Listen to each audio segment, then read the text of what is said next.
Peace, everybody. This is your brother Obafemi, Kinsiedilele, Team RBG, GSC Gardens. We are live today. We're getting ready to have a powerful discussion today. So, yeah, make sure y'all locked in. If you're on, make sure you share this live. Share this in your networks. If you don't catch it, make sure you run the playback. You know what I'm saying? Be on YouTube. Share the YouTube link. So we're gonna have again a powerful discussion today, and we got people lining up. So just get ready to learn, to listen, to learn, ask your questions, because we're gonna be going in. So let's get ready to bring our Team RBG members on, and we'll be following up with our guests here shortly. So let me bring the crew on so we can get this discussion popping. So peace, Baba. Raise first, and be before her EA. What's going on, Baba? How are you? How's everything? Man, I'm good. Beautiful day, man. Beautiful yes, day. It is, Baba. Yes, it is. Grand, glorious day today. I'm excited. Definitely excited about our program today and our guests. And I'm ready to get this community roundtable discussion going. No doubt. Peace, Brother Freddie. What's going on? Peace. 48. Raise first, B48. What's up, Brother Fred? What's going on? What's going on, Baba? We're just glad to be at the round table, and I'm in commute, but I'll be settled here soon. Just glad to see everybody tuning in and getting ready for the guests. And until then, hey, we're gonna keep it solid, keep it 100. Let's get started. For sure. All right, so we're gonna go ahead and bring our guest on, and I'll let the guests introduce themselves, and so I'll bring on my man Nkoyo.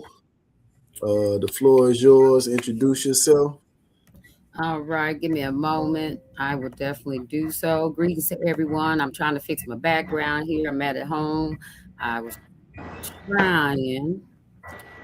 Let me make sure I'm in a good space. Hold on. I'll take it off. Okay. It doesn't look good. I was trying to make sure I'm in a small, tiny home, so I have to make sure I got my space together here. How's everybody doing today? Hey, how are you, Mama? Good to see you. Good to hear from you. I am doing Mama Nkoyo. It's good to be seen. Peace. Greetings to everybody. Alafia, all that. Black Power. Yes. I am so honored to be on the platform and on the panel, and especially talking about something that is near and dear to my heart. So I am definitely loving to be able to be on here and to introduce myself and get this conversation started. Something that's very important that needs to be discussed. So I am, let's do it. I just want to greet everyone, starting out with my ancestors and with the Creator and everybody that's on, the brothers and my sister that I'm going to be on the panel with. For those who don't know me, my name is Nkoyo Ojuok. I am the co co-founder of the Uhuru Academy, along with my handsome and lovely husband, Baba Amin. I'm also the founder of Uhuru Mama Maternal Wellness Services. I'm a traditional birth worker, a childbirth educator. I am a licensed doula, a maternal wellness advocate. I'm a mama of 8, a yay of 1, meaning a glam mama, because I refuse to say grandmama. Sorry about that, guys, but I'm a glam mama or a yay. And my life's work has been centered around restoring knowledge to our families about education. It started out with the history, it started out with the knowledge, and then it moved on with the history and knowledge of us as Black women, as African women, the knowledge for families about pregnancy, birth, postpartum healing, and infant wellness, and then how that applies to us within the systems that we live in.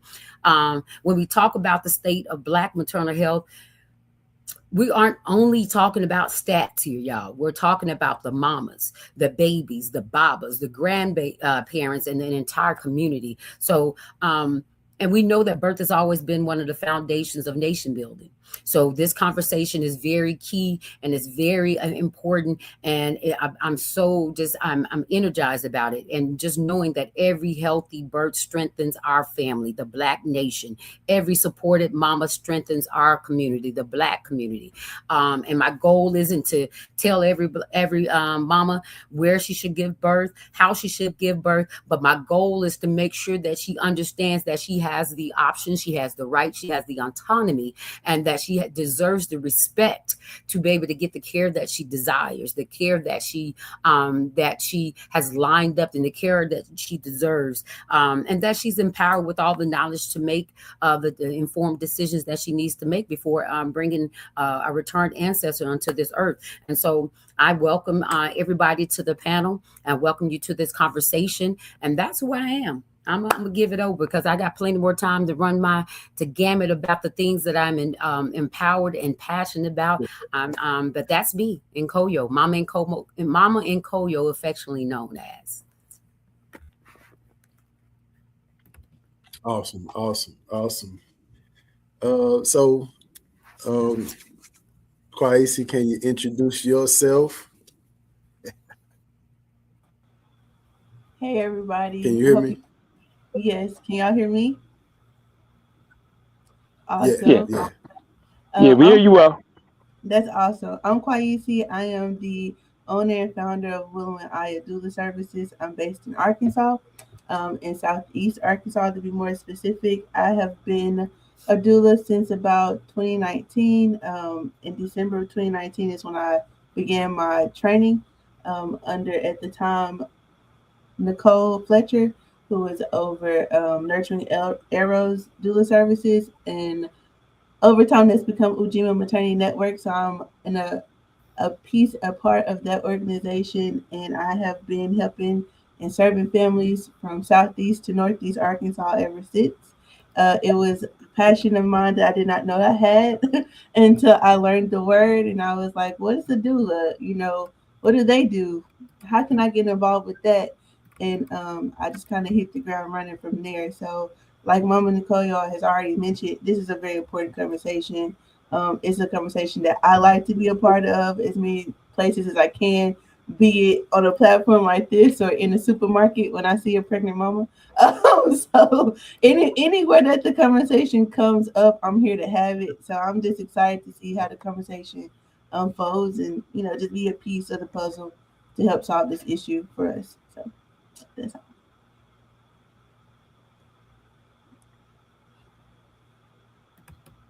Thank you, ma'am.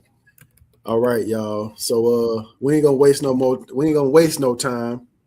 We're gonna get into it with our questions.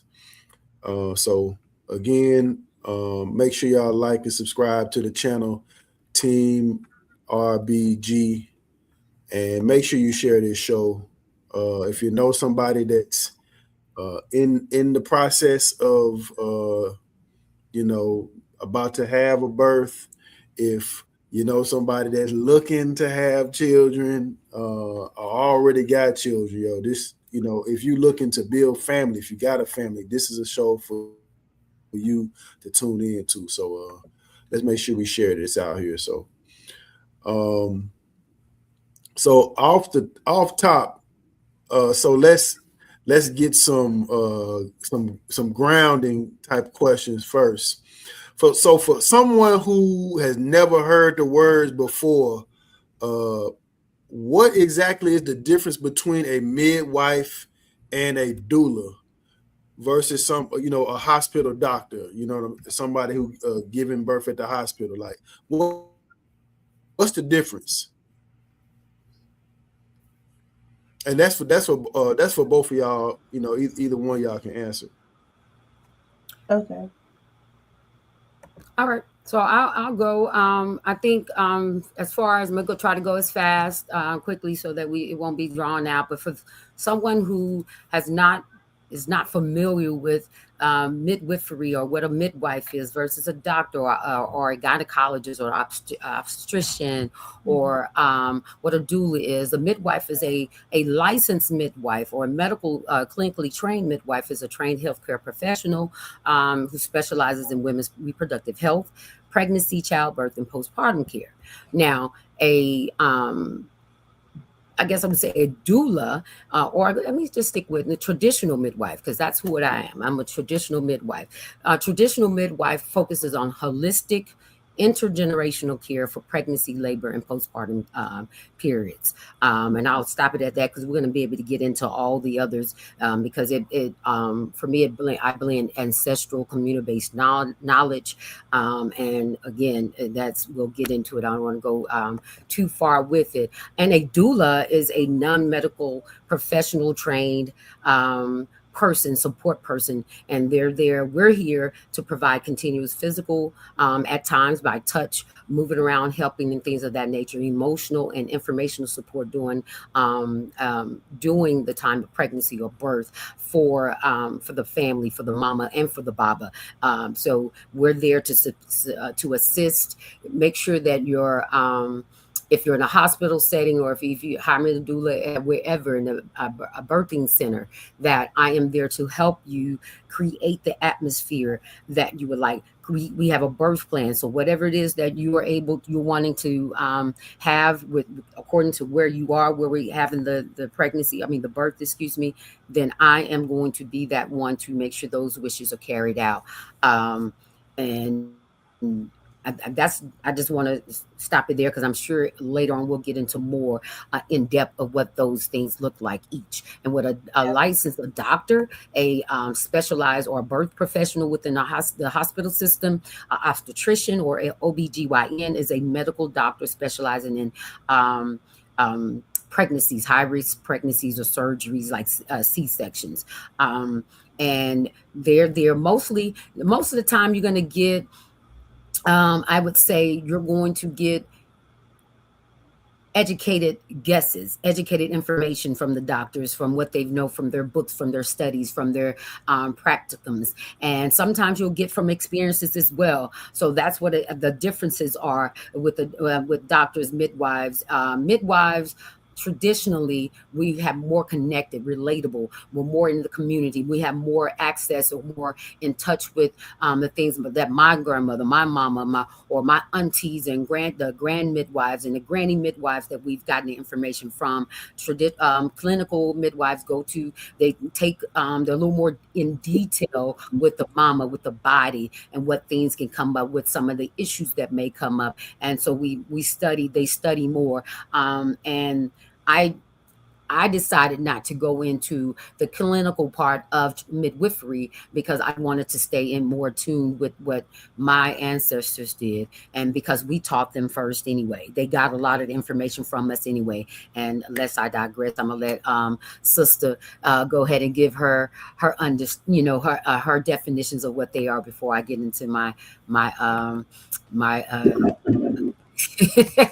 let me not go. So, I know exactly what you're talking about, and I'm here for it. Exactly what you're talking about. My definitions don't steer too far from what you've already shared. I like to tell people, sometimes you only got that 30 seconds, if that, to explain something to somebody, again, in passing or whatever. I like to tell folks, as a doula, I don't catch the babies, the midwives do. I catch the mamas. So I am there to support all the things that's going on with the mom. Like Mom Nkoyo already said, I help sometimes with the dads understand how to support the moms. Yes. Because sometimes I'm not even touching anyone. I'm just there to make sure that the dad knows how to properly touch her, because that's who she's going to be leaning forward towards anyway, more so than me, because that's who she made the baby with. But again, understand that doulas have, like she said, non-medical support. So we are there for your mental support, your emotional well-being. We keep you informed so that you can make the decisions that you need to make with your medical providers, be that the OBGYN in a clinical setting, like a hospital, or with your traditional midwife. Those are your medical professionals, and we are like your non-medical support. So that's my spiel. That's all I got. I probably said enough for us both, since my bad. You really explained it. So I'm like, that's my shortened version of that. Like, we don't catch the babies. We don't let the babies fall on the floor, of No, course, but we don't, traditionally catch them. We leave that to the medical professionals. Traditionally, we don't catch them. no, Right. the explanation is the explanation is needed because I mean there are we got a lot of people in our community who these terms might as well be Spanish or French. Right. You know what I'm saying? So the explanation is needed because so many of our people don't know these even exist. You understand? So And it's good to keep I from definitely appreciate their depth. interchangeably. Say again. I say it also prevents Yeah, people because from finding sometimes people meet. yeah. Yeah, definitely. So, um, so what kind of training and tools does a midwife bring directly into a birth to help keep the mother and the baby safe?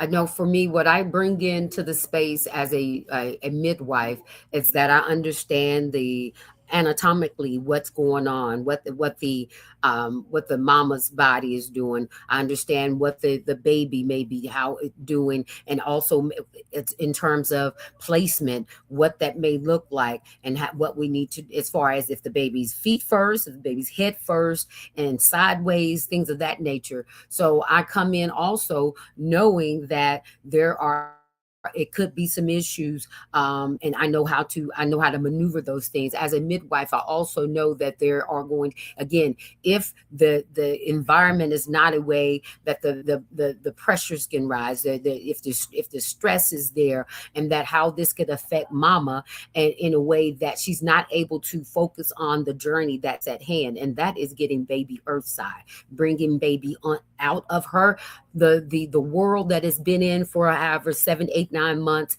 and unto the earth. So my understanding also is that I'm not there just to catch the baby.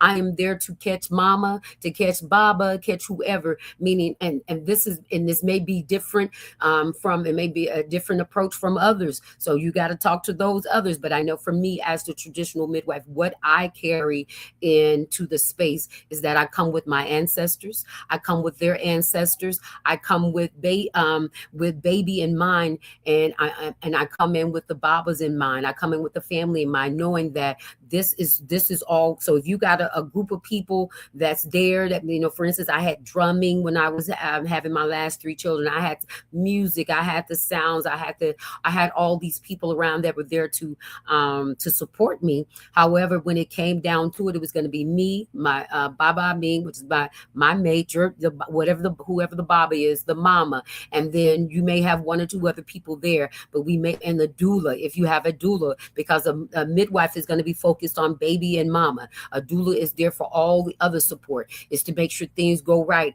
Even can be support from midwife. You can even be support for them as well. So we've all met together, understanding that we're here for one sole reason, and that's to make sure that mama and baby are healthy and sound, and that they stay that way. That's our number one goal. And so that's what a midwife comes in knowing a lot of those things. Probably the same things as a medically trained, except I'm just just didn't go to school for those things. I didn't give them my money, but I did train, and I trained with some of them. A lot of times the traditional midwives, they train with the grand midwives, the Nana Sitis, the Mama Soraya. You got the and please forgive me, all my mamas, I know your names, Shafia, Mama Shafia. You have those that you've trained with, that you learned from, you've taken classes, you sat in and you sat on maybe hundreds of births before you actually take your own. And that's what we come with lived experience. And I also come with the knowledge from my ancestors and from my elders that I've come with. So that's the difference. When we come into the room, that's what we're coming for. We're not trying to be something that we're not. I don't claim to be a doctor, but I am a doctor. And I only reason why I don't say this, I don't say it as arrogant with arrogancy, but I said with show enough knowing who I am, where I come from, and what autonomy I have, and what autonomy I'm going to remind the mama that she has, and the autonomy that I remind the family that they have. I come and they have that knowledge. We've talked before. We've had childbirth education before. We've had all those things. So that's what a midwife comes in with that reassurance that we got you, because this is what our ancestors and our elders did prior to us being forced into a hospital system anyway, because we couldn't go. We were not allowed. We were in rural areas. When slavery was emancipated, they left us out there to fend on our own, and that's what we were doing while we were on the plantation anyway. Our ancestors were birthing the black and the white babies and ministering to them. So we know this. We don't need any doctor to tell us something. We know this. We told them, and so that's what happened when they took out in the early, I think it was the late 1800s, early 1900s, when they finally started seeing that they were not equipped to handle births and things in the hospital. They started coming and getting our midwives and asking them what could they do and how do they do this, and then they turned it on us and said, "Oh, you don't know what you're doing, and this is dirty. This is things that they criminalized us." And then so they took it away, and then they began to say that they were the experts. So again, I may have said too much, but that's what a midwife comes with. Never too much. Look. Never too much. Did you want to add on to that, Kwaeisi? Oh no, I was just saying she could never say too much. As far as me, because again, I'm not a midwife, and so I would just, the only thing I could speak on would be like from my experiences as being a part of that supportive team alongside midwives, is that they bring in exactly what she has already said. I see them make sure to hold space for the moms, the dads, the family at times, trusting me to navigate that extra space. Like she said, sometimes I'm clearing the room. Sometimes it's too many people. Sometimes too many folks. Time to go. That's my job. While she's focusing and checking on the heart rates and checking to see how baby's positioned, and if mama needs to move around to a different position sometimes maybe to get the baby out the womb or anything like that, I'm making sure that they're not bombarded like the birthing people, like the mom and the dad aren't bombarded with grandma and her nerves in right. the room. Sometimes she's so worried about making sure her grandma okay that she done lost focus on getting the baby out. Right. So I'm like, how about you go get some tea, grandma? How about you go get some fresh air, or go to the market, get some flowers or something. Sometimes it's my way to creatively clear the room without saying, y'all stressing our birthing mama in here out. I need y'all to go. It's like, hey, how about y'all go do some of this stuff right now? Because I'm kind of reading the room and making eye contact sometimes with the midwives, like, hey, we got something. Some got to shake, some got to move around. Right. I'm on it. Okay, cool beans. But I've also assisted, handing some the materials if needed. And, they only got 2 hands. I could be the extra. I could be the extra 2 to pass to whatever instruments they might need. I just see that the midwives bring, especially, again, I'm in the rural South. I'm in Southeast Arkansas, and it's not a lot of us in our state. And at this time, there's still 0 Black certified midwives in our state. We do have some, and we haven't had any since about the 50s, when they, like you said, the Granny Midwife movement kind of pushed everyone out. Like, oh, y'all are unsanitary. Y'all don't know what y'all doing. How about you teach us but now we're going to make you pay to get the certification for what you've already taught us. Right. So since that time, our state has not had anyone yet, but we have some people coming through. We have some people training. I work with them. I love them. They're very near and dear to my heart, and I see the work they do all the time. And we do have some, some traditional, those who should not be named midwives that we have in our state as well that I've worked with, and they are sacred and important to our communities too because they do the things that our licensed midwives cannot do Right. legally, right? And so, Right. and they do it in a way that is helpful, needed, necessary to get people the resources that they need. Some people have to travel 1, 2, maybe even 3 hours just to get to a hospital in Southeast Arkansas to even get to a birthing place if they were to choose to have a birth in the hospital. Sometimes you don't have that time. You Right. need life, like we need those in our community. So that's my standpoint on like the trainings. They go through extensive long-term training and they're always ongoing with their learning to learn new things and apply those based on what their population of people that they're supporting is at. So Absolutely. Absolutely. And I'm here in the I guess we'll call the rural South, or part of right now I'm from Texas, but I'm here in South Carolina, and I'm in Hopkins, or right outside of Columbia, South Carolina. And traveling through South Carolina, the 7 years we've been here, being able to touch the grounds that a lot of our elder and midwives have been a part of, Mary Coley, Maud Callan, and people of that such. It's I could see how we had to do what we had to do. We just did what we needed to do. It was nothing out of an alternative. It was nothing out of, we didn't even have a chance to say they're not doing us right, because we just had to do it. And then afterwards, in the early 1920s, when they pushed us out, is when we began to understand the importance of a midwife. Midwives, a lot of times, then they began to be looked at as kind of an association like root mamas, root doctors, and things of that. So it became criminalized, or made to look down upon. But we have the midwives that are around. Mary Frances Coley. These are the some of the ones who helped garner this space where we are now. And then we have Nana Siti is one of the grand midwives that I trained under, and she is who taught me almost all of the things that I know, with the exception of a few of my doula friends. Oh my gosh, Felicia, or we would know her in Dallas Fort Worth. And the name slips me. Please forgive me. I'm going through perimenopause, guys. So the brain has left me. I can no longer say it's baby brain. It's menopause brain now. So when it comes back to me, it's all right, Mama. It's all right.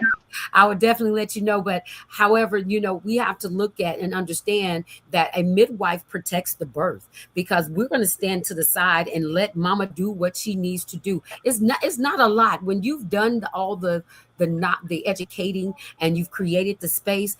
All it needs to do is let mama tell you what she needs you to do. So that's what we are. We're there to watch and to allow. And anytime we need to intervene, we'll intervene. And most of the time, I don't have to intervene. We don't have to intervene. And then a doula protects the mama and the baby and the baba, in the ways of just keeping that space good for them and making sure they have what they have. Now, if we have complications, that's when the doctor, that's when we go into the system, and the doctor is there to, and a lot of times when you're in the system there first, a midwife, if you don't have a midwife, if you don't have a doula, the doctor acts as all of that, and they don't have a lot of that training, and they don't have the relatability that we do as midwives and as doulas, and the care for the mom and the baby. All they care about is to get this child out and on to the next one. It's money involved. It's all the state of business. That's why they'd rather schedule a cesarean rather than having a natural birth, because I need to make sure my vacation is not interrupted, my golf time is not interrupted. And so it's not attentive as it is, or up and personal as a midwife or a doula would be. So I just wanted to make sure I stated that, so it's understood that it is definitely hands off. Because I'm a midwife or a doula there, I'm not there touching and holding. I'm there letting the baba is going to be touching and giving and helping with comfort tools. What we might call when the pains. I don't like to say pains because those contractions are there to help it's a part of the system. It's a part of the method of getting baby out to where they need to be. When I tell mama, you work with those contractions. Yes, they hurt. They uncomfortable, but you work with them because it's there for a reason. It's helping baby get on down further in that birth canal so that we can get the baby here safely. Those are the things that don't get done in a hospital because you don't have anyone there that's really in your face and attentive and aware of to watch you, to see the signs, to see when your mood shift, or you're tired. You need to go stand up and squat. I need to go hug a tree. I need to go pull on that tree. I need to go do there. You have those liberties when you are not in the hospital setting. So when you hear me speak, you hear me speak from that setting, from the outside of the hospital setting. And my sister Kwaeisi can speak from, her experiences within the system. I have some, but I function a whole lot more and better outside of that. But I'll let you ask the next question, sir, because I could go for days. We can talk for all day about these things. Look, that's why we here. I don't know, Baba Oba or Freddie, I want to hop in. Yeah, I had the next question, and I wanted to kind of gear it towards you, Mama Kwaeisi, with you being a doula and all. Next question is, how does a doula support a mother's mind, comfort, and nutrition before and after the baby arrives to protect her from postpartum crisis? Oh, we do a lot of stuff. I would say that just preparing a mama before, I would even say during and after pregnancy and childbirth, most of it is a lot of meeting, right? I was speaking on me because not all doulas operate the same. I just want to clarify that. But for me and myself, I tend to have various prenatal appointments with them. The first one, I'm just kind of talking to them. I'm doing an intake. I have a little form that they fill out. Some of it is stuff that I know that they don't know, and that's the whole point for them to recognize, like, hey, there's some things that I might not know that I might need to know for later on. And through our other sessions, we go over that checklist. We talk about the stages of labor. We talk about what to do at each stage of labor. And then we also talk about, hey, Kobe. And then we also talk about what their final birth plan will be like, right? But some doulas just stop there, and that's all they do. They have their sessions, they show up to the birth, and then they go home. I'm not gonna lie, I'm a little more involved in that because I just can't. So a lot of times, if I'm noticing that she don't have food at home, I'm making sure you have, girl, what you been eating? What you need? Here's a pantry. Oh, you don't have a way to get to the pantry? Let's schedule a time for me to take it to the pantry. Or let me go to the pantry on your behalf and drop some stuff off. I'm supporting her by saying, hey, let's not scroll on Reels and Instagram or TikTok. And if you do scroll and you see something, how about you shoot me a text message before you go to Google, so I can give you some evidence-based information versus you hearing everybody else sharing what they've done and didn't do. And, it can get overwhelming, like, which choice should I make, like, for her to make? And a lot of times having that landing to, like, have that little person in her pocket, which would be me, to ask those questions to, I can give her, the pros, the cons, and all that is in between, and then help her decide what's best for her, right? And then she lets me know from there, and that's what we move forward with, unless she decides to change her mind later. A lot of times with the nutrition, we are in a lot of food deserts. We are in a lot of food swamps. We are in a lot of spaces where just access to quality food isn't available. So you sometimes only have very few options, and you have to teach them to make do with what they have, and also teach them that it's okay to reach out for more support. A lot of times we have to get over that ego, and because I'm sitting with them all these sessions prior to birth, and before they give birth, they're comfortable with me being honest with them and just being like, "Girl, I'm gonna need you to make the call. I can't make the call for you. I can make the initial call, but I need you to make the next call because after you've given birth and I've walked away, you can still call me always, but I need you to be self-sustainable. I need you to be able to make the call on your own when you recognize that I don't have food and my babies don't have food either. What can I do for that? But outside of that, I'm also providing physical comfort. I'm in the trenches, okay? I'm coming up to the birth in some flexible clothes that I can move around in. She squat, I squat. I'm That's double right. season. That's right.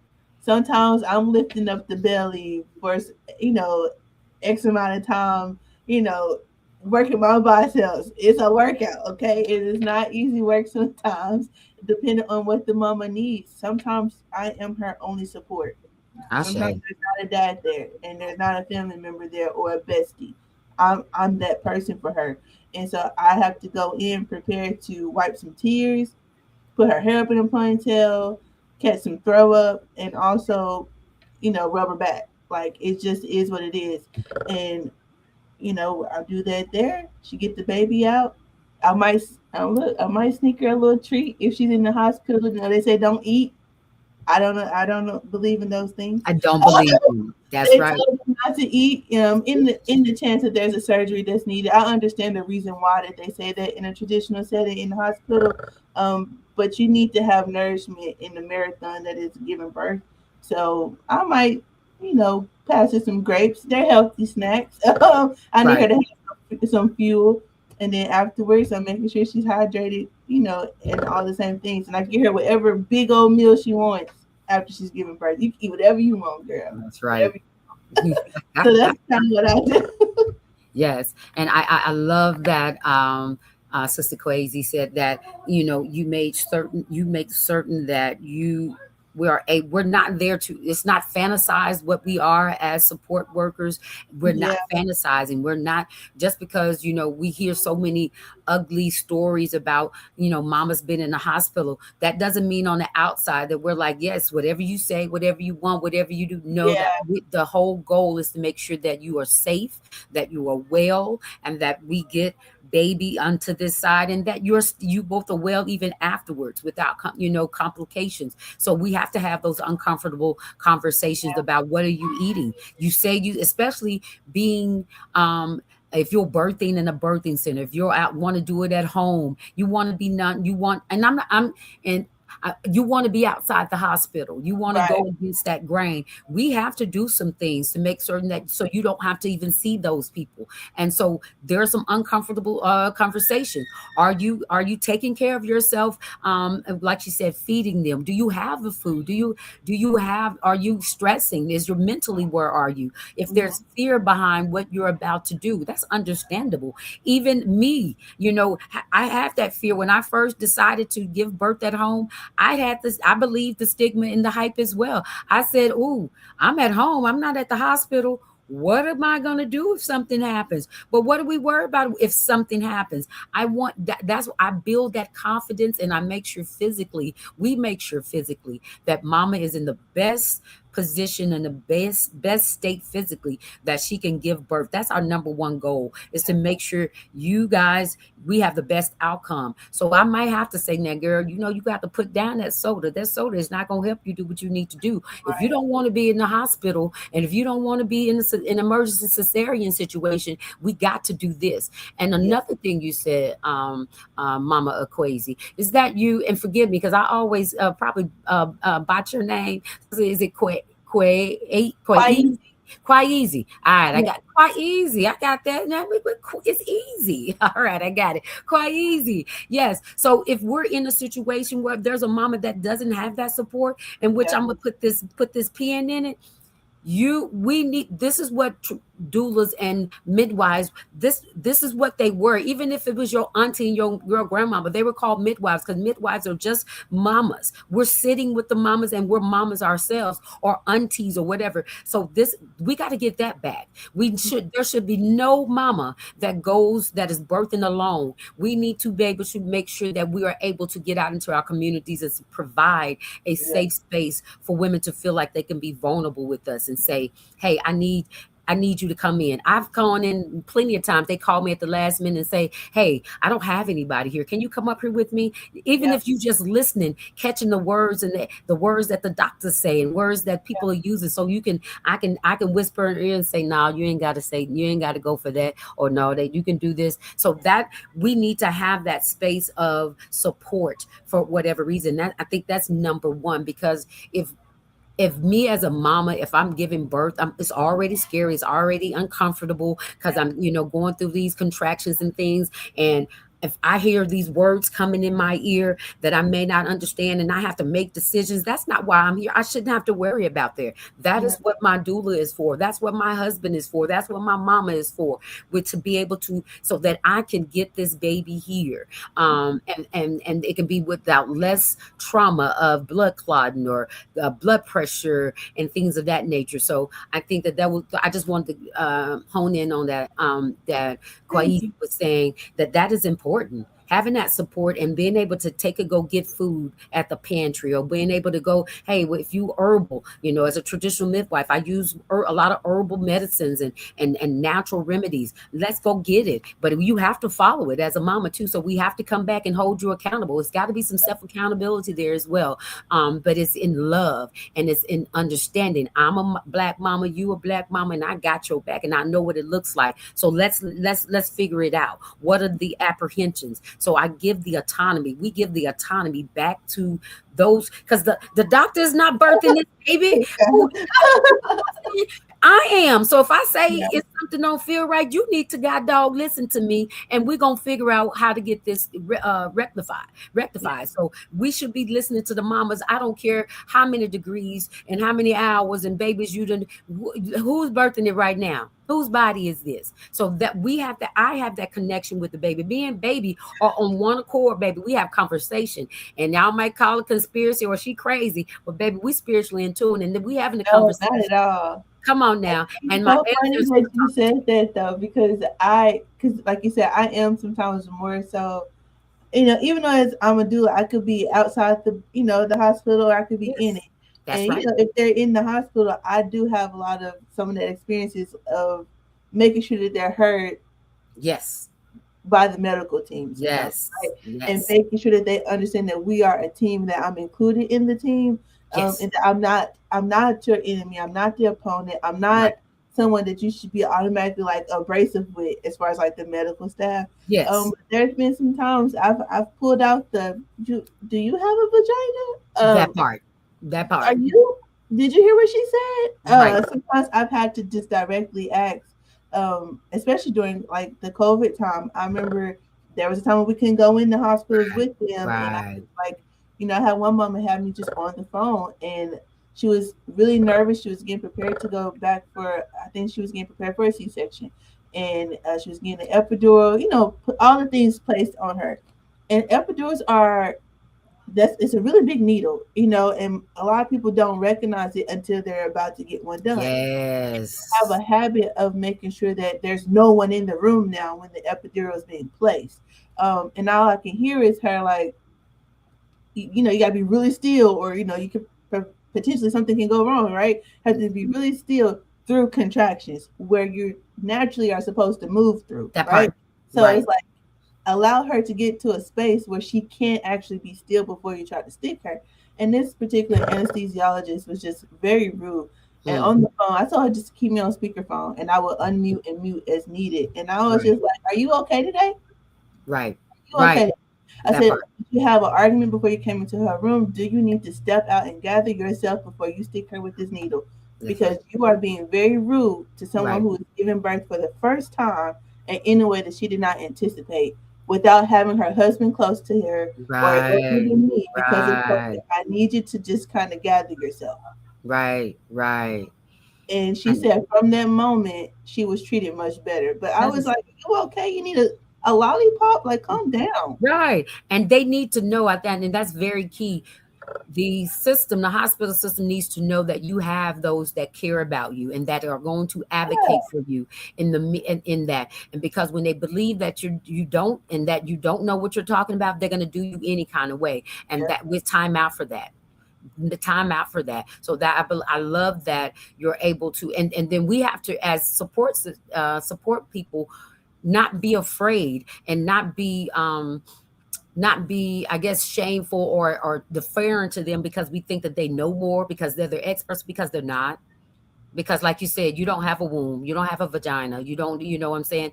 And we have to be assertive in that way and not allow them to fear us into being quiet and deferring to them just because they use these big words, these book words and things of that nature. So yes, you're absolutely right. I think that's a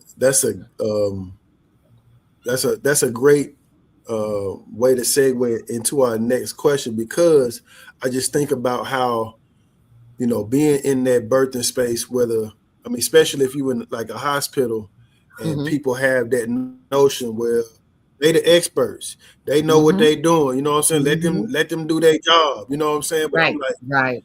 You don't know how well they know their job. You know what I'm saying? Part. They going to work and getting paid. You know what I'm saying? Right. So if they mess up, like, hey, I mean, it's we been don't know all their kind of rap horror sheet. We stories don't know we how done many heard. people, mamas have died on their watch, or they have been harmed on their watch. How many Right, tools have been left inside of the Right. womb and They ain't things. giving you no credentials. Right. Right. They're Absolutely. not finna roll their credentials out right in front of you and be Nope. like, hey, this is my record. I done lost 5. I done Right. I done Right. did this successfully. They ain't telling you that. Right. So you don't know that, but having that personal connection with a midwife or doula, they gonna talk to you about this. They can go into their history and all of that type of stuff. And a lot Right. of times, that's just from my point of view. Most women who are doulas, midwives, are mothers anyway. So they done been through Right. the process. Right. This ain't somebody who, for one, can't have a child. You know what I'm saying? Like, Right. if you can't have a child, you don't know this experience like a woman do, right? Correct. So even Correct. though you know that this is your profession, so um, the next question is, though, and I think we kind of talked about it. Why do so many of our people automatically think that the hospital is the safest place for you to have your child? Go Look, ahead. Quite I easy. Quite I I got think it. one of the biggest reasons is because there's just been a very successful um, marketing process for Yes. the idea that giving birth is a medical emergency, and it's not. It's not innately an emergency. Come on. So emergencies can happen during the birthing process, but it in and of itself is not an emergency. So we automatically think, oh, baby, I need to go to the hospital. Um, but that's not actually the truth, right?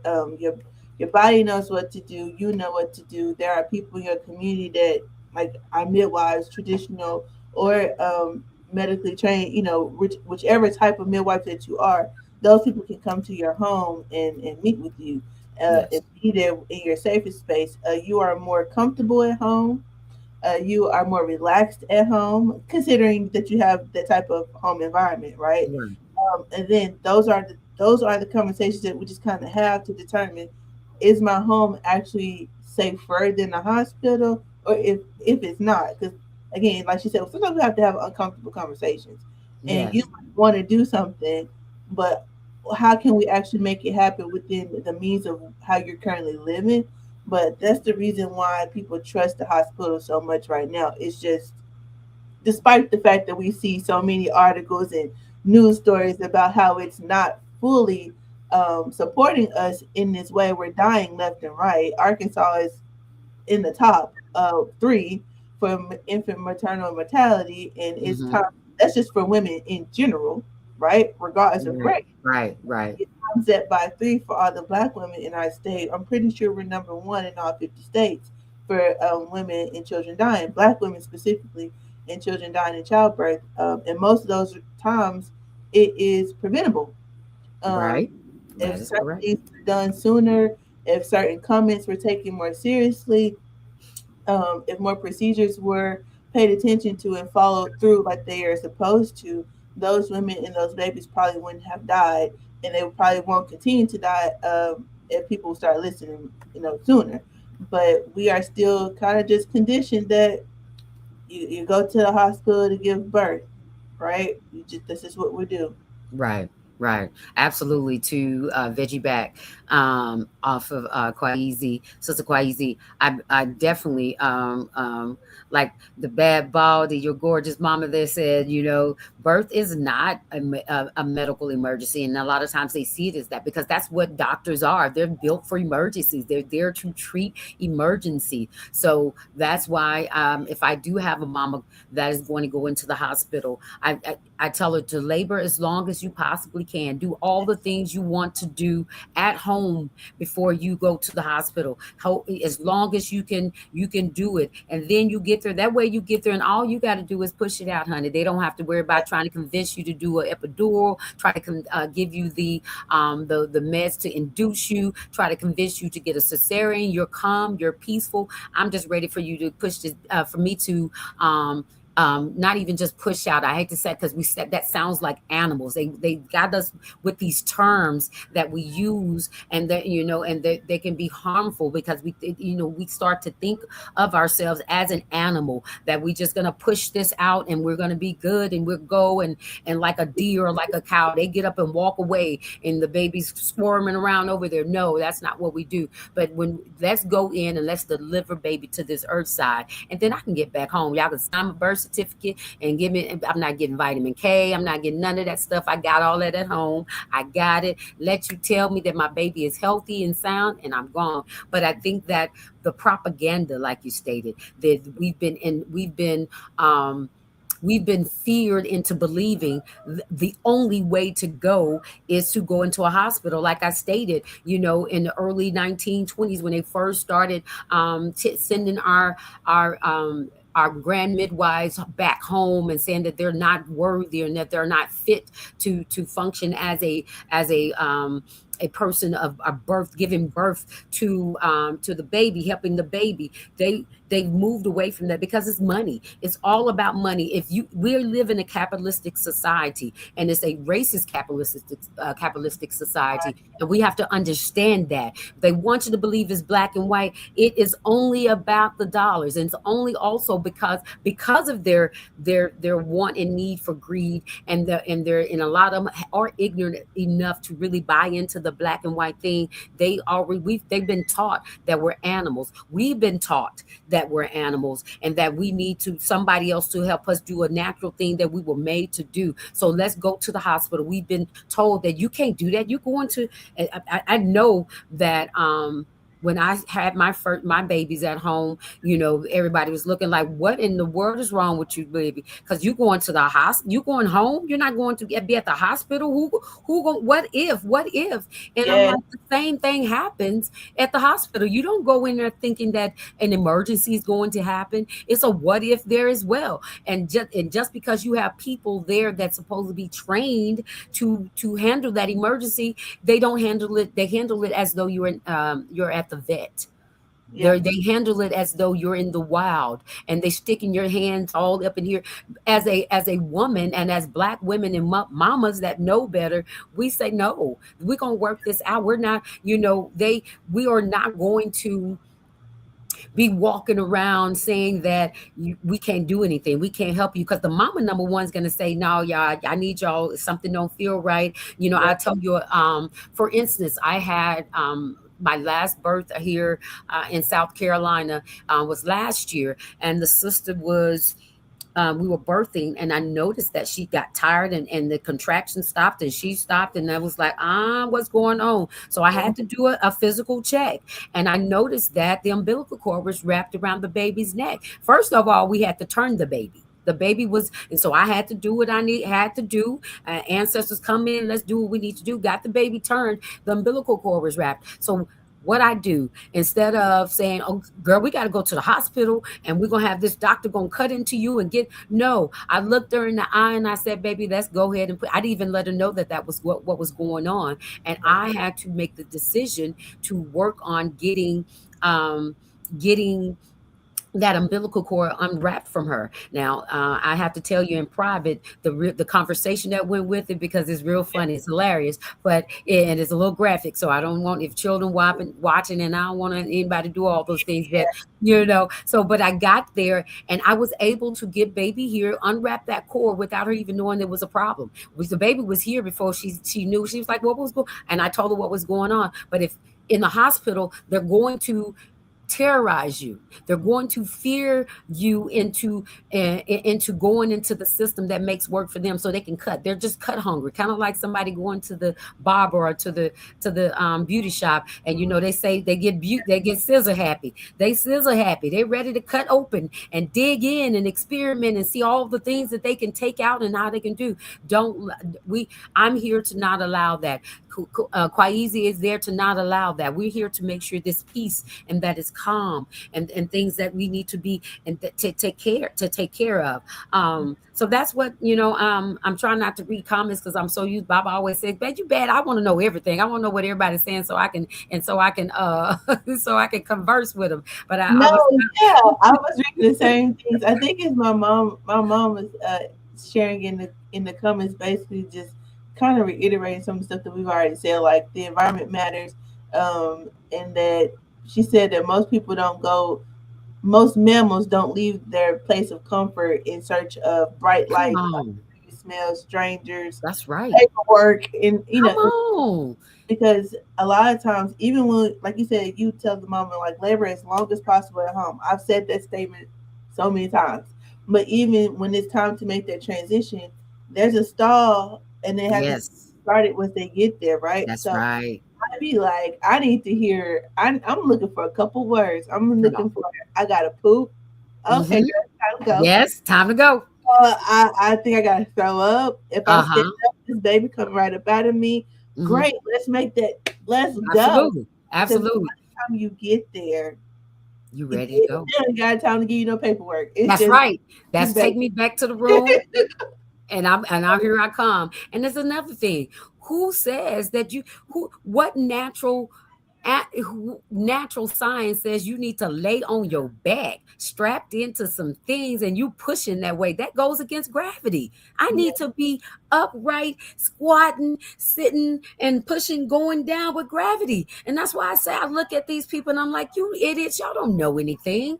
It's crazy that you said that, because I'm just now thinking about it. Kobe, who's been on the screen, always been holding up Kobe, but he was our first home birth baby. And that was also my first time giving birth standing up. Yes. I was standing up, and I remember I was like, I'm like, something's gonna happen. I was like, y'all need to get it back because I'm about to finna use the potty. Right. You guys catch that because that's gross. Or baby's coming out. Either way, get your hands ready. Get your hands ready. That's all I can. That's the only forewarning I could have given them was get your hands ready. Right.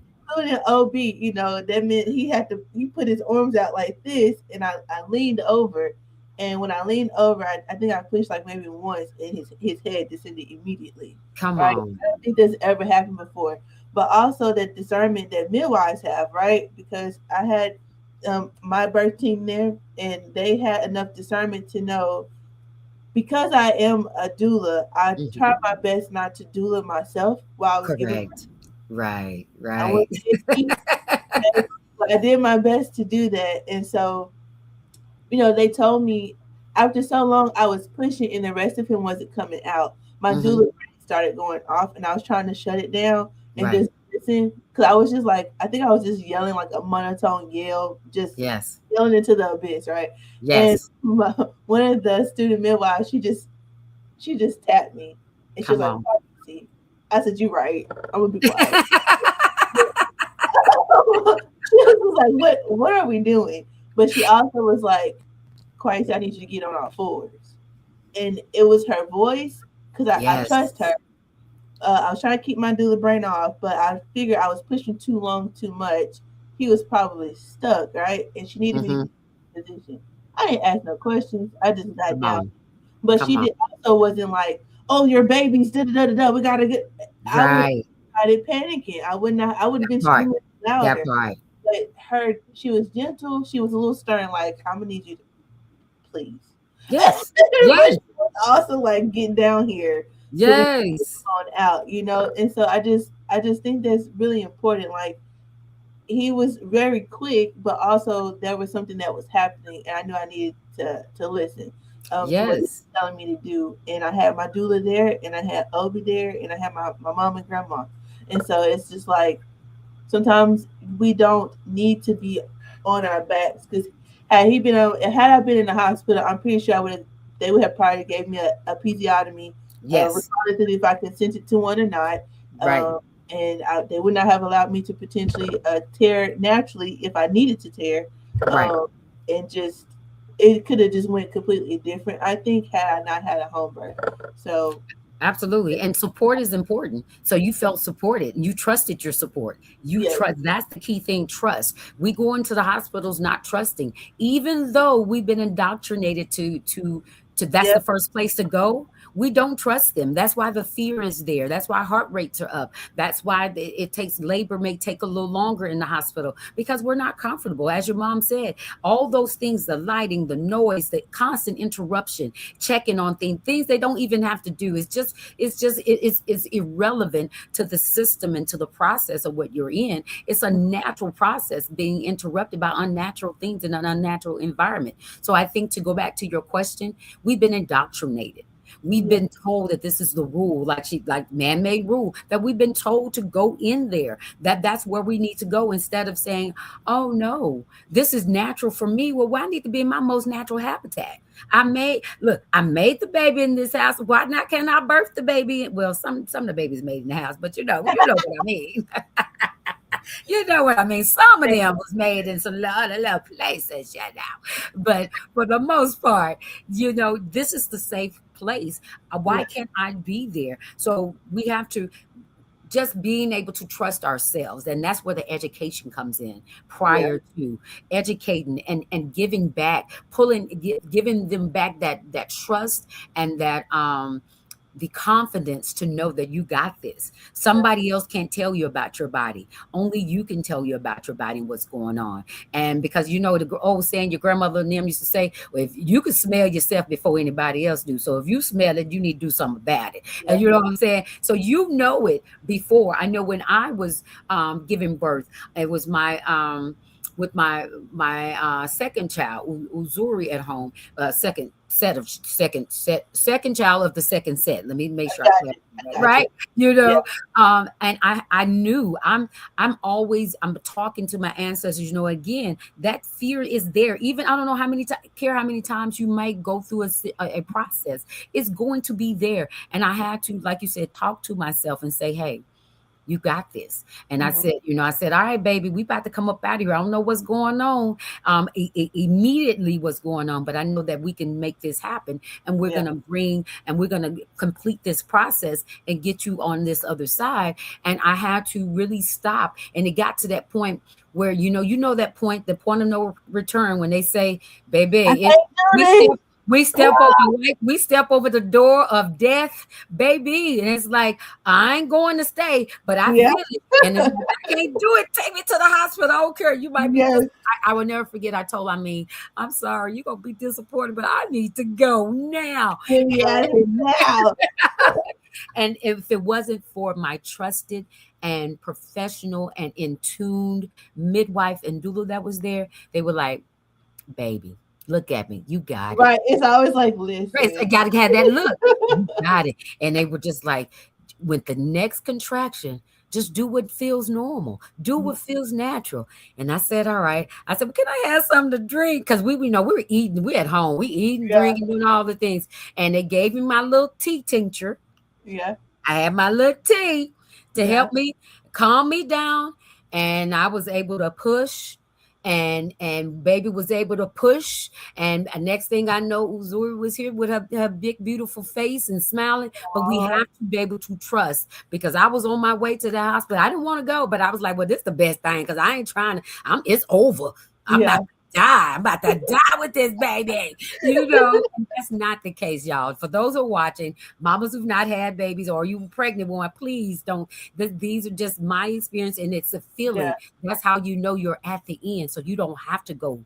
You got this right there, and you say go, and your body is like, hey, ancestors, everybody lined up clapping, like we got it, go. That's the moment when you feel like you can no longer do it.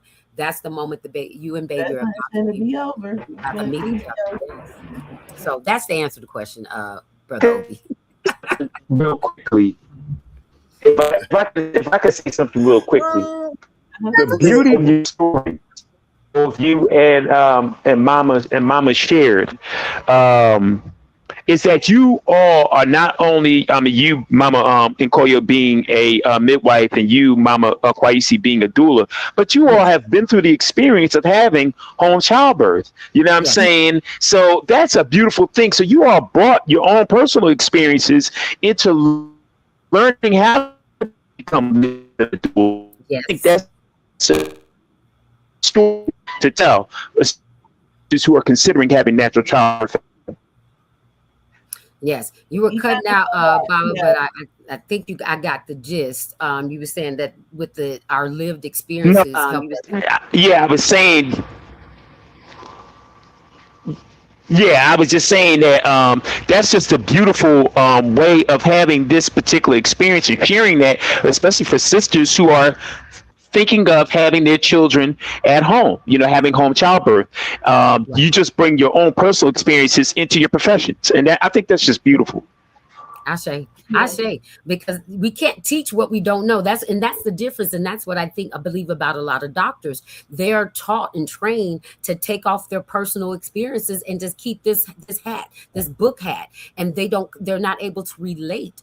And we're able to relate. Mama Kwaeisi as a mama, I'm able to relate, and I've done it. I've been there. So I can look the mom in the eye and say, baby, I know exactly where you are. Let's go. What are you feeling? Okay, that's what this is. Well, let's go. What do what's going on? And so we're able to take the words and not say, oh, they just tripping, or they just talking out of sight. That's the medicine, they don't know what they're talking about. What the hell you mean? I don't know what I'm talking about. I had 6 children.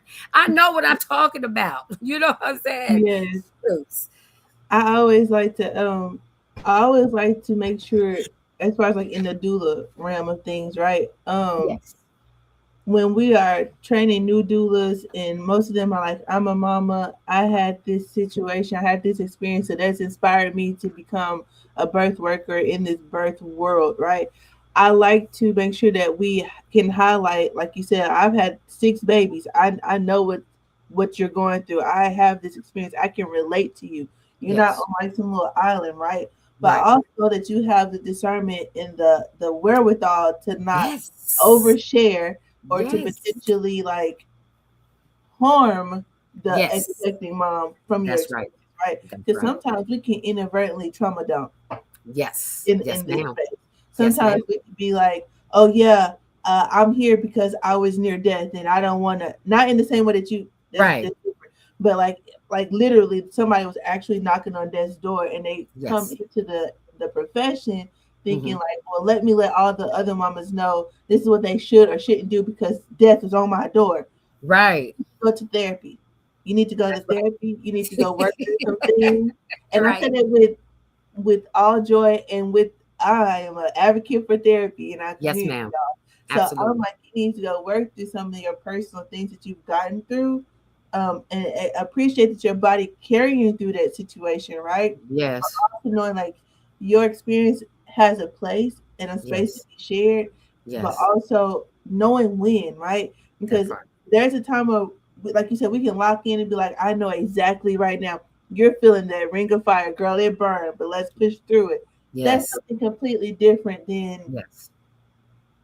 this hurt. And yeah, girl, well, when it hurt for me, I just got this. Well, Right. that, No. No. that ain't what, even if you're thinking it, it's Don't not say the place to share. it's not And, it. I No. just know that we got new doulas is coming in constantly, right? As the words becoming more well known, and Yes. everyone's like, "Oh, this is a good idea. I should do this. I should do Yes. this." Okay, Yes. you can do it if you have the heart for it, the patience Right. for it, Yeah. and the understanding of this isn't your another chance for you to relive what you wanted your birth to be like. Ah, That's Shay. like Well said. somebody else's birth. You're there to Yes. support them. You've had Yes. yours. Let them Yes. have theirs. Sometimes we just have to share that because our experiences are great and they matter. Um, but I can't always go in talking to people about what Nope. I've experienced. That's right. At most, they get it during my consultation when they might have Yes. asked me, "Have you done this before, girl?" Right. Yeah, Yes. I did Absolutely. this. Yes. Yes. But, Yes. I've had some questions asked in consultations. It's kind of odd, but Yes. I just wanted to share that. Like, I love our experiences. I like being able to hear and share like on these types of platforms. But when we're actually with clients, I do want it to be known like we don't often get to do this like this. No. No. And you're right that the time for that is before, when you've done your Yeah, consultation, when you're meeting with them in the first or second trimester, and you're talking about, that's when you let them know the possibilities or how it could be, and even then you're probably not, it's not wise to give them all the details so that they don't be afraid and thinking that theirs is going to look this way. And that's one thing I always state, is that yours is not going to look like mine. There, that it's going to, because we're two different people and do two different spaces.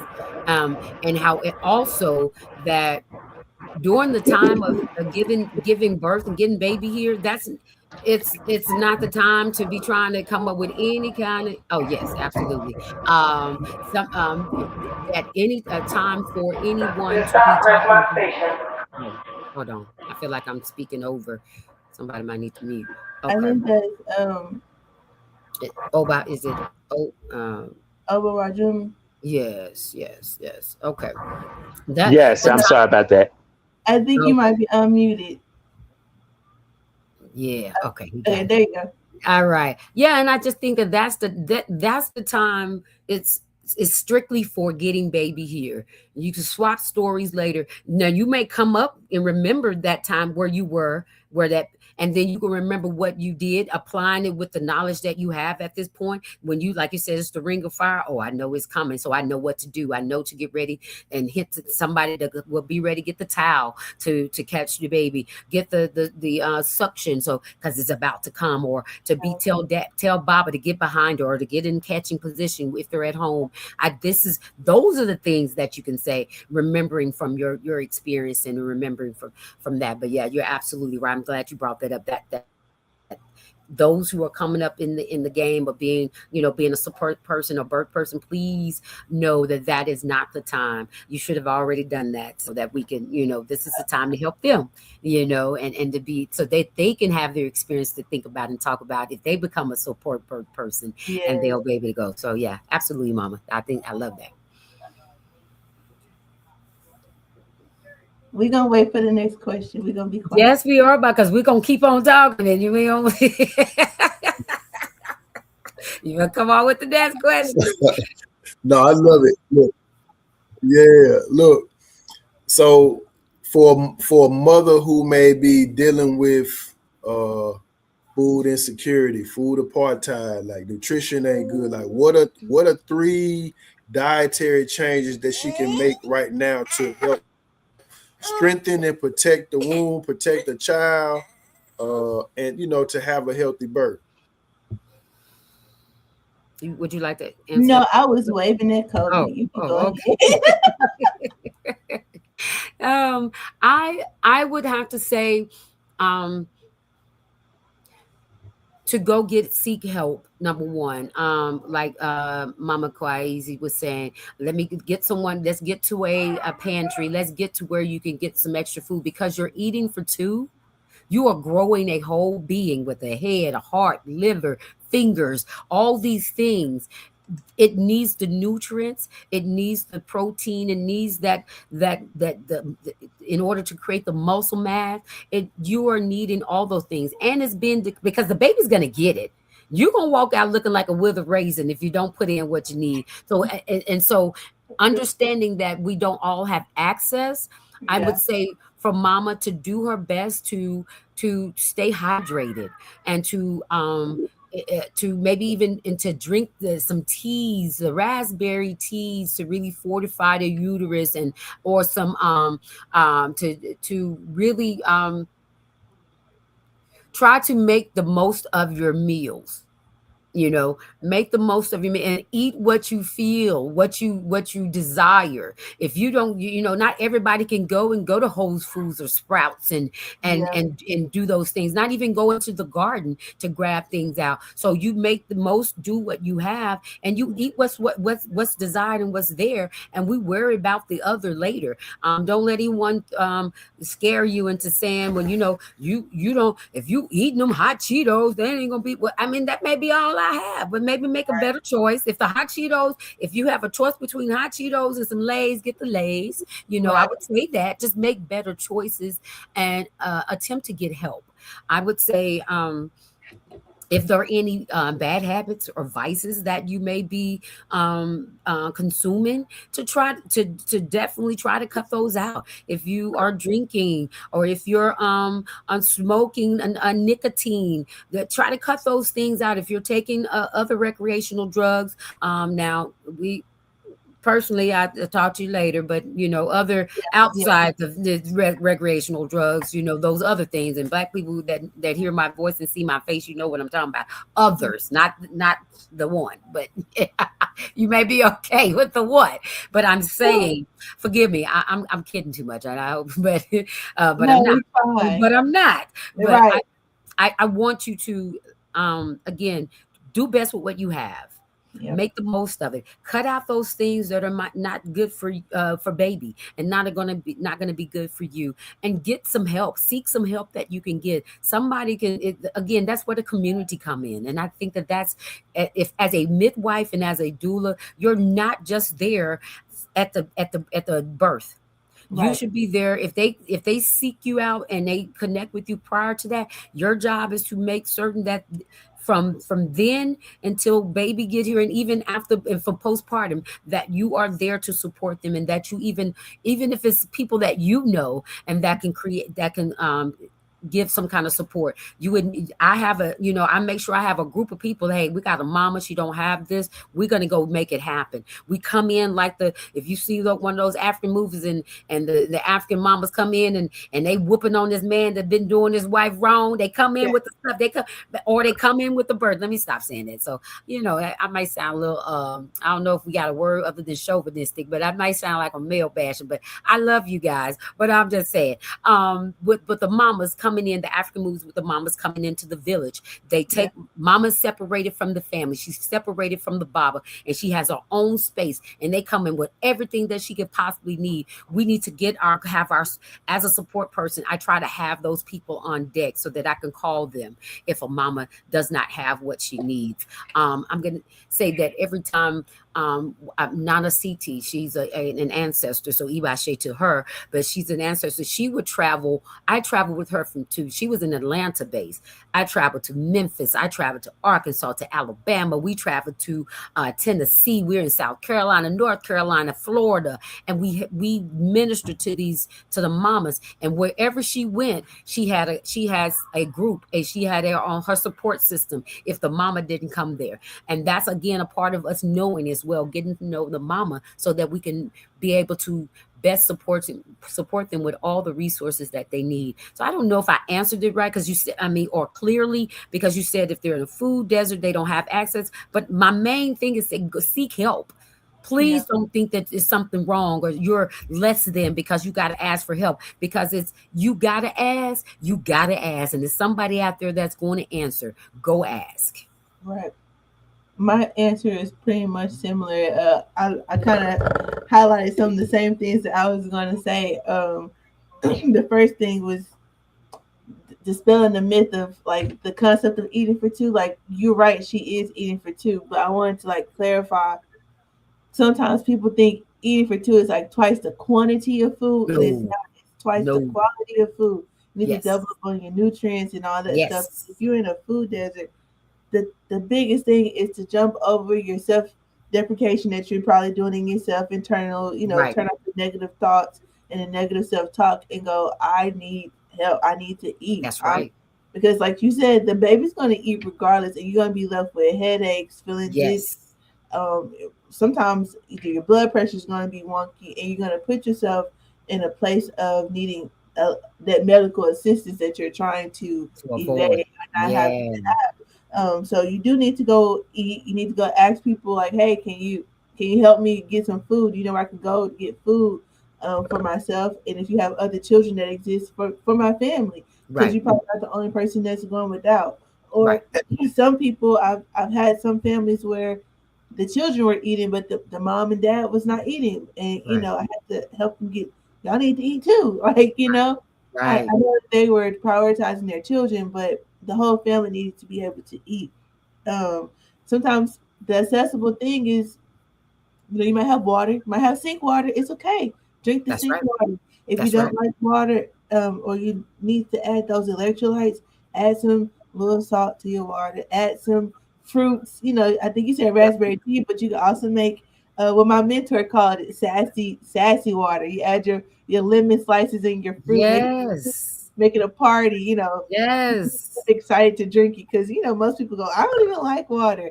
You jazz it up, make it likable, but you need to drink Yes. it. You need to drink Yes. it. Sign up for any assistance that you might qualify for. Do you That's qualify right. for WIC? Do you That's qualify for right. SNAP? That's right. You don't have to not use the resources because there's a negative connotation placed on them. They're there for a reason. If That's right. you qualify for the reason, go reap the benefits. Like that's why they're there. It's That part. okay. That part. Please. Some of us wish, Okay. you know, like go get what's out there so that you can use it and get yourself to a better place to where you don't need them no more. Absolutely. And then you also mentioned the village concept, and I wanted to talk about that too. We hear or see on the social media, the village, we need the village. Where's the village? Come on, the village. But then you also see people say, well, when I call out to the village, I get judged. When I call That's out to the village, right. no one responds. When I call That's out to the right. village, I get a major side eye. People think I'm trying to be conniving or Right. trying to do something shady, but I actually need help. But then when I'm at that breaking point and I have that mental breakdown, it's but why she didn't say nothing? She did. Right. She might not have said it directly. You know how Correct. there's many ways to say no when we talk about the concept of like I can't think of the words right now, but consent, right? There's Yes. different ways that people mention that they need help without saying I need help. They might not Correct. say that. And so we just have to be mindful and have our ears out as the community members to pay attention to our pregnant ladies and their Right. families. What do it looks like they need? They might not ask us. No. You might just need to notice That's and be right. like, hey, I see your baby, need some new clothes. I found these or I got these. I just want to drop these off to you if that's okay. If that's Right. I see you might need some diapers. That's okay. You might not get asked, but you probably won't be turned away either if you just show Absolutely. up with something. Absolutely. I think one way that we do it a lot though, in birth, be Mm-hmm. it home birth or at the hospital, Mm-hmm. is our modern day concept of the fussing bag. It's my favorite phenomena. I love to witness it. Yes. I love to see us go get our hair braided right before we give birth. I love Yes. somebody pull out some lip gloss or some shea butter or something to put on Yes. the mama or Yes. put her hair up in the little bun because it's really time to go time. Yes. Our Yes. modern day fussing bag. And Yes. for those who don't know what a fussing bag is, back in the day, they had like a bag of things that they would bring to mama to help her feel like a woman, feel Yes. good about herself as she's going into birth. Because most women probably feel tired and crusty and just over it, and Right. they want to go glam up a little bit before they meet their baby. So I really like that concept, and being able to reach that sometimes is our village coming together to bring those things in. So if they don't have food, like you said, Sprouts. I don't even know what Sprouts is. We don't got that down here. Oh, But okay. don't know Whole Foods or something like that, they can go make something healthy from their gas station food, right? That's right. They can go jazz it up, like That's you said, right. pick the healthier option of what's available, and reach out to get the resources that's available in your community.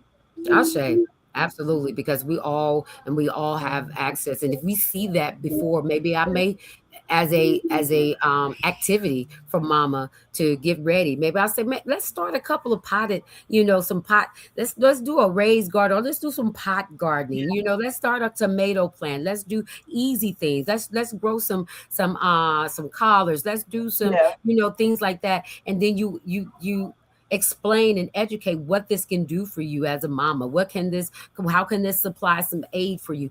Any little thing would definitely help. We don't have to be out here alone, and out here eating just whatever. But like you stated, it's not about the quantity; it's about the quality. And that's why I say get your herbs and change those habits, so that you may not have to. You don't have to worry about putting in the negative things and the ugly things that don't serve you as well, but those things that are going to be nutrient heavy for you and baby. Keep your iron up. Anyway, baby, I'm a country girl. I got a cup of this South Carolina red dirt clay right now that I eat, and it helps for the iron. I sit and watched all my aunties and my grandmas eating that clay and those things like that. And I know you're in Arkansas. We're in a rural area. You got some red dirt clay, and that helps with iron.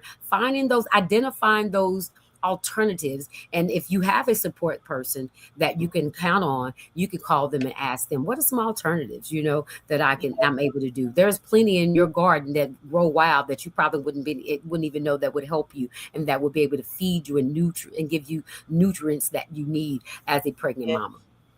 I forgot to add this part. It just made me think about I think somebody commented earlier about the concept of a CHW, or community health worker. Yes. Because I also realized that some doulas are like, I'm a doula, but I ain't this type of doula, right? Okay. Yeah. It's worthy of a mention. Okay, I will say. And I want to say, like, most communities are starting to get a community health worker too. I want to share that those are two distinct, different things. Okay. Yes. I am both.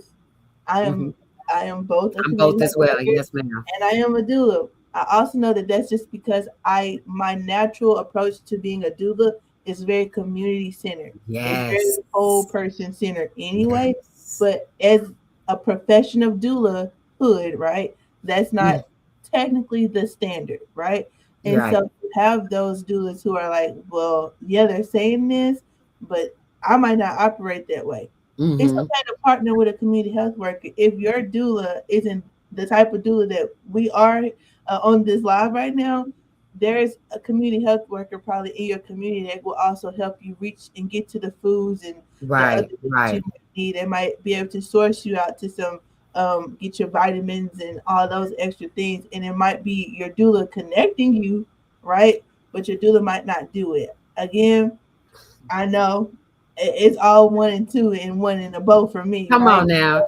I understand that sometimes there needs to be a distinction, because I don't want people getting doulas and being like, well, you're supposed to do this. Right. No, that's absolutely. I'm supposed to make sure you understand birth, understand what to do at each stage of birth, and then get your baby out at bare minimum. Right. At bare minimum. But I also realize that to do that, other parts of you need attention too. That's right.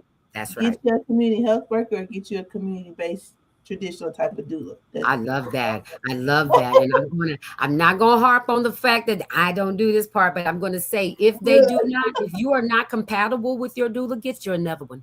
Yes. Especially if you're paying them.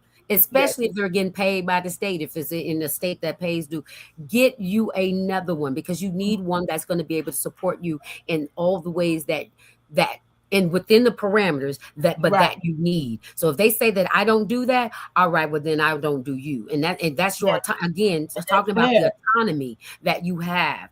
You are able to go somewhere else. And if they're offering their services, I would say I thank you, but can you connect me with someone who can do these things that I'm asking? So, like you said, the doula can give those resources. They can have a directory.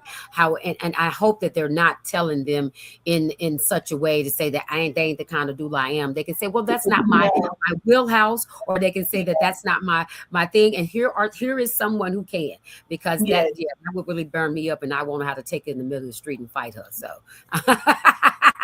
I feel it. Do I my feel mamas it. like that.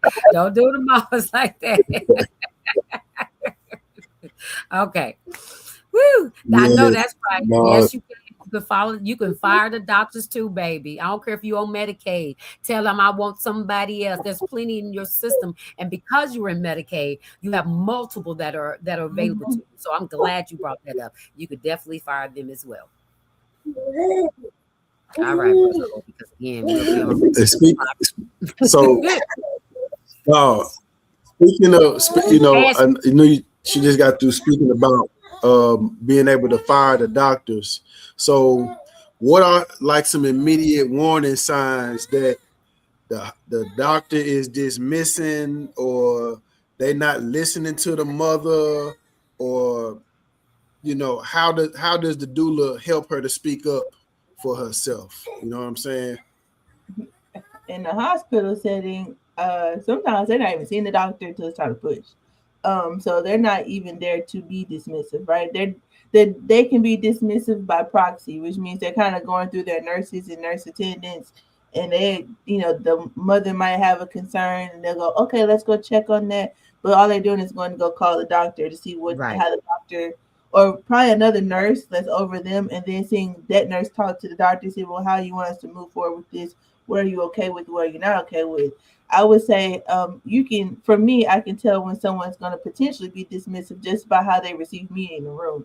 Right. I can tell off top what type of night we finna have. I'm either finna be on the defense, or I'm finna be working together with someone who's committed to the woman giving birth how she intends to give birth. A lot of hospitals and nursing staff are doing their best to adapt to that change. Like I understand that they're coming here and they have a way that they want to give birth, but we also come in here knowing that they have a system that they're required legally by law to follow.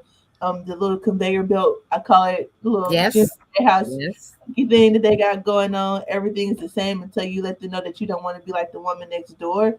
So when that happens, there's been instances where you see someone ask a question and it's kind of dismissed, or it's not fully answered, right? It's like, for example, if I'm offering if a mom's being offered morphine, right? It might be offered like this: hey, I got some medicine for you. It's gonna make you feel real nice. It's gonna keep, allow you to relax a little bit. Then we can get this baby on out. If your baby comes out a little lethargic, it's okay. We got some medicine that we can give them, and they'll be just fine. What they're not saying, and what I usually end up saying, is could you please explain that to them in a way that's fully embracing all that's taking place and what it's actually doing in their body. You can get morphine, yes, but it will not take the pain away that comes with childbirth. It will just make you high. And it will make you high and uncomfortable. So it's not a enjoyable high. And you are now a fall risk, so you cannot move through the pains that you're still feeling. And it does pass the placenta. And it could slow down your labor as well. It will slow down the labor. And if baby comes out lethargic, what they're saying is baby might come out potentially overdose, but we have Narcan to reverse that overdose. Come on. That. And like once you tell it to a mom that way, it's like, oh, I don't want no morphine, right? But if you just say, hey, I got some medicine for you, here you go, it'll help you take the pain away. That right there is dangerous because you didn't give her full information to make an informed decision on how she wanted her care to go. That comes up in all types of ways. I've had a mom have to get her, I say have to loosely. She had her water broken. Basically, they go in with the little hook and pop the water sac so they try to get labor moving along. I'll talk about my thoughts about that another time. But point is, the little hook was scraping her on the inside. And I saw her going up she did one of these. If you're in the bed, she did one of those. like, what are you? She's running away pretty much. Yes. And Right. she said it's scratching, something's scratching, and the nurse was kind of trying to hold her leg down, and she said, "No, it's not." I said, "Are you her vagina? Do you feel Right. it?" I Right. didn't know what she's feeling on the inside. Right. That right there is dangerous because you can't hear me right now before I'm even in labor, because this is an Mm-hmm. induction method. You're probably not going to listen to me later. That same circumstance, the doctor told her, well, doctor told the nurse to tell her Mm-hmm. that they don't do Foley bugs. What do you mean? You Wow. didn't learn how? You Right. should get another doctor that knows how to do the thing that she's asking to induce. Right. Right. What there's it can't be that you just don't do them. Right. It Like, can't there's be. not an option. No. So in those circumstances, like, you hear either the staff saying that they're not going to do something, they can't do something, they won't do something that they have the means to do, to let you kind of know that this is probably not going to be a safe, fully safe birthing space. And I am that safety right That's now. right. That's right. It's sometimes a difficult space to be in, because I can unintentionally bring harm to my client by Right. making a tense space.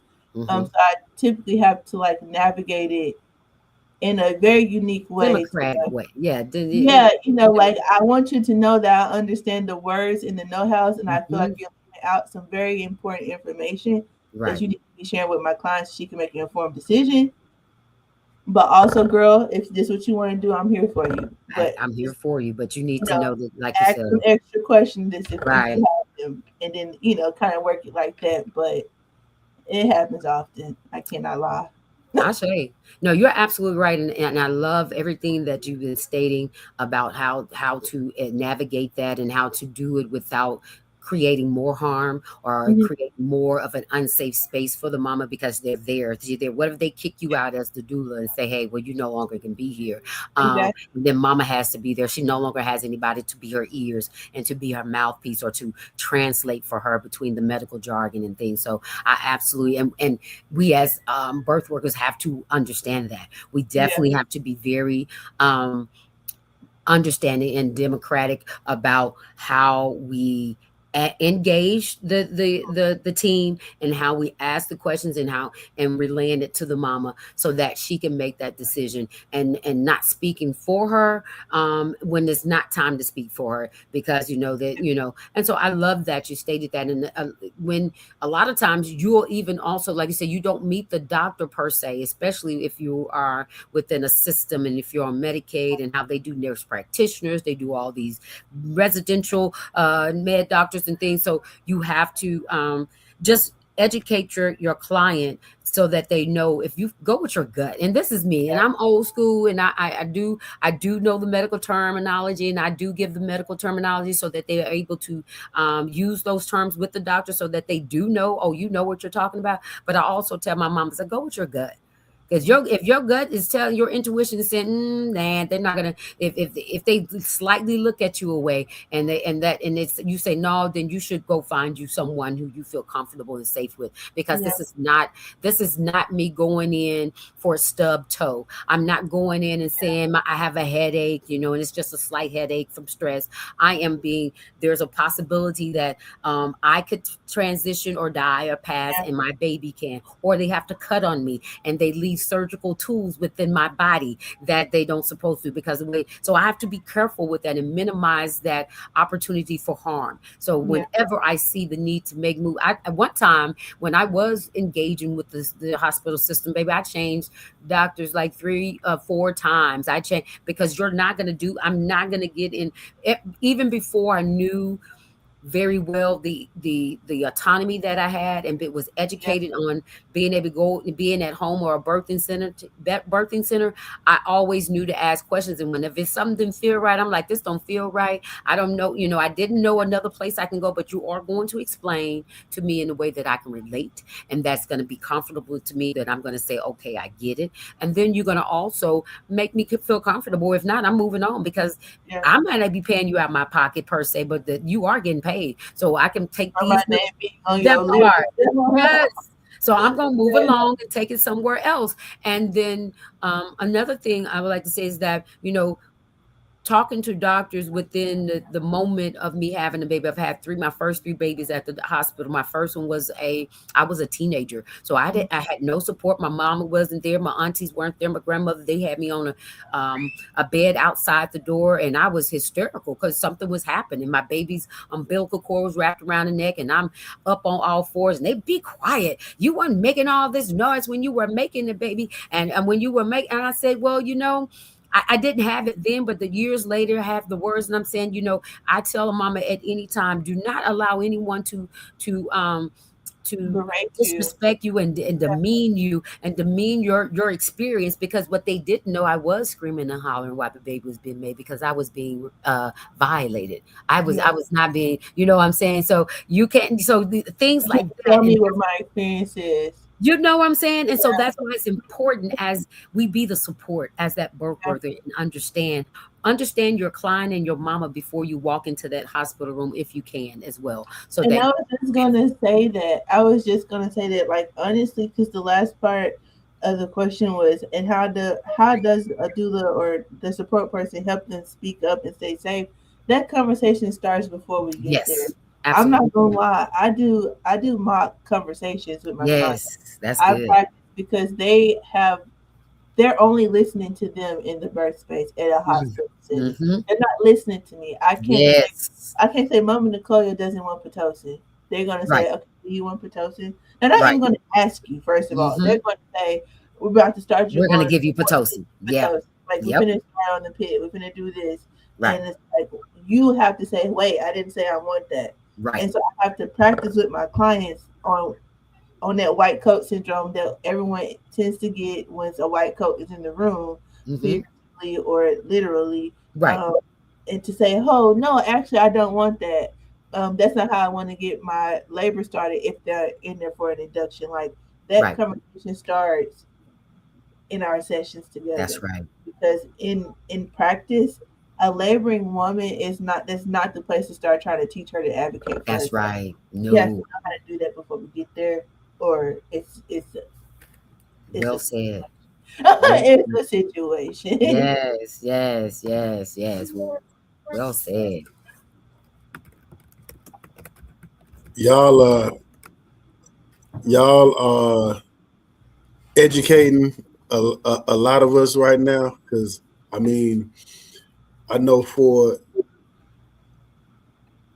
just being a man and being in the birthing space, I've had the experience in the hospital, I've had the experience at home, and like you just talked about, like when they ain't listening to the doula, they sure ain't listening to nothing I got to say. Right. You know what I'm saying? Like I'm a fly on the wall. So understand that you do have, when you got that birthing team that you've chosen, your midwife, your doula, like they can help you learn how to advocate for yourself, depending on the type of birthing space that experience that you want to have. So I mean, if the hospital is it, you need, like, you got to have your voice ready before you go in there. You need to have your birthing plan before you go in there. Like that's right. That stuff you already need to have this lined out before you go up in there, because it's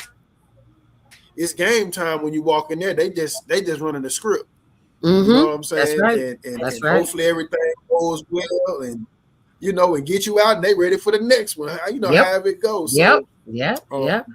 But I do want to say, Baba Obi, that you do have a voice, because you need to be trained and educated as the Baba. Not saying you personally, I know because you're married to her, one, but as a Baba, as a father, as a support person, you need to have that same education, so that you can say, well, no, my wife said this, no, she's saying that, so you can back her up. Yes, they're going to look at her and say, what do you want? But you're going to back her up, and when and when she knows, they can be like, we may not be able to push this on them, because she got the support system. He actually knows. He ain't just standing around them, I'm about to be a Baba, let me go get my cigar, I'm gonna tell my boys. No, it's not even that. You're there right now. But you are there, and you're engaged, and you're engaged enough to say that no, we don't want to be induced. It's less intervention as possible. Don't give her the Pitocin, or we don't want the vitamin K on the eyes. We don't want the to be tested for this or for that. You being able to know these things prior to that goes for you too, because that you're a part of that, the creation of the baby, that you have the right to that. Your name going on the birth certificate, so you need to be able to have that autonomy as well to speak up for your baby as well. So don't think that you don't have nothing to say. You do. That's one thing I teach my babas. You have something to say, and you have the right to speak up as well. That's even if it is to support your wife. You're backing her up. So yes, I wanted to clarify that so that the men didn't feel like they were helpless in this situation. One, I know we're about to get ready to move to close, but a quick question. I'm just curious.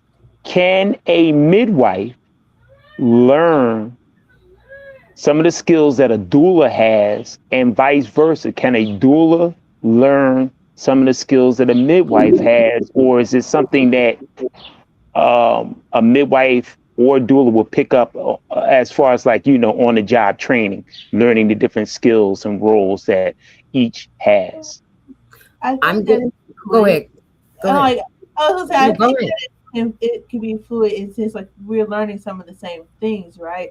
But it's about your scope. What is your position on the team, and knowing when and where to step in, right? So a midwife with doula training who's supporting a client as a midwife client, they're not about to be wiping the sweat off your head and rubbing your shoulders and doing the double hip squeezes, because they're tracking the things that they need to track to make sure that the baby's coming out okay. Whereas the doula might not fully be qualified to do anything other than those things, those comfort measures, right?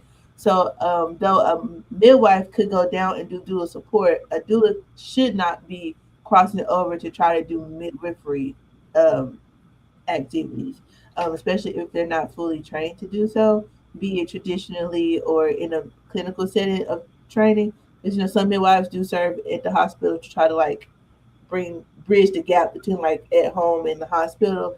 But I would say the step up would probably be the doula serving as a medical, a midwife assistant is what I'm trying to say.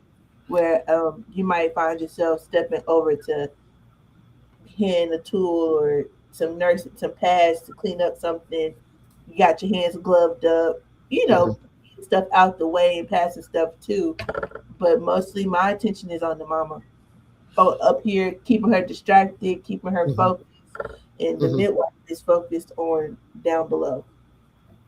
I definitely agree with Mama Kwaeisi.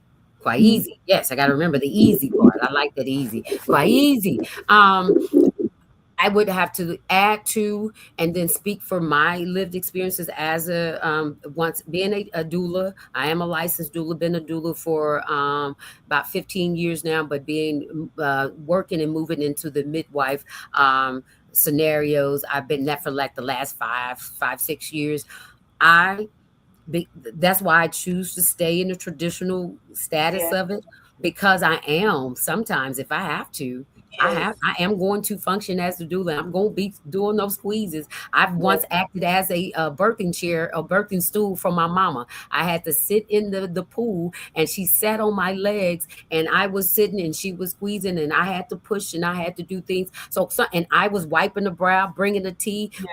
So sometimes we do have to do that as a midwife. But again, traditional. If I'm in a hospital section function, I'm going to be a doula anyway, because I'm not medically trained, so they're not going to recognize me. But my midwifery hat going to be on, so I'm watching and I'm telling mama or baba, or I'm going to call out some things to the medical team, and I'm also as a doula, so I'm sitting here and I'm catering to the mama and to baba and to the family. However, if I'm outside the hospital setting, sometimes I may have to serve both those roles, and I'll do that. I have no problem doing that, because that's what we did before anyway. We had to function as all those things. I'm gonna take the heart rate, check the fetal position. I'm going to check the word. We don't even check how you dilate. That's the difference between doctors and midwife. We don't do all that. We're not going down there touching the mama every 5 minutes and that's none of my business. I know what other signs to look like to know how far you dilate. I know when the baby come and when the baby come. I know that. So yes, there are the benefits of it. Again, of course, like she said, what scope you're serving in, and you have to know whenever to put that hat on and how to not overstep that, so that you kind of can be able to be the spook who sat by the door when you need to be. You know what I'm saying? So, and that's what I tend to do when I'm in the hospital setting.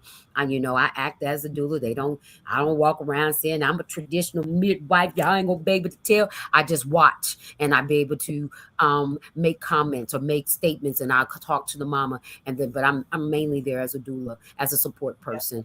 But outside of that, baby, I'm owning. It's on and popping. It's me, you, and against the world. It's everybody. We here. So that's what I do. So yes. I love that. Thanks.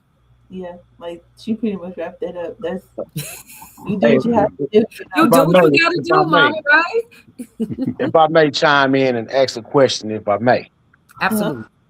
I just got a question. I haven't heard it. My Wi-Fi, my stuff was kind of choppy, but I want to ask a question. For all the moms,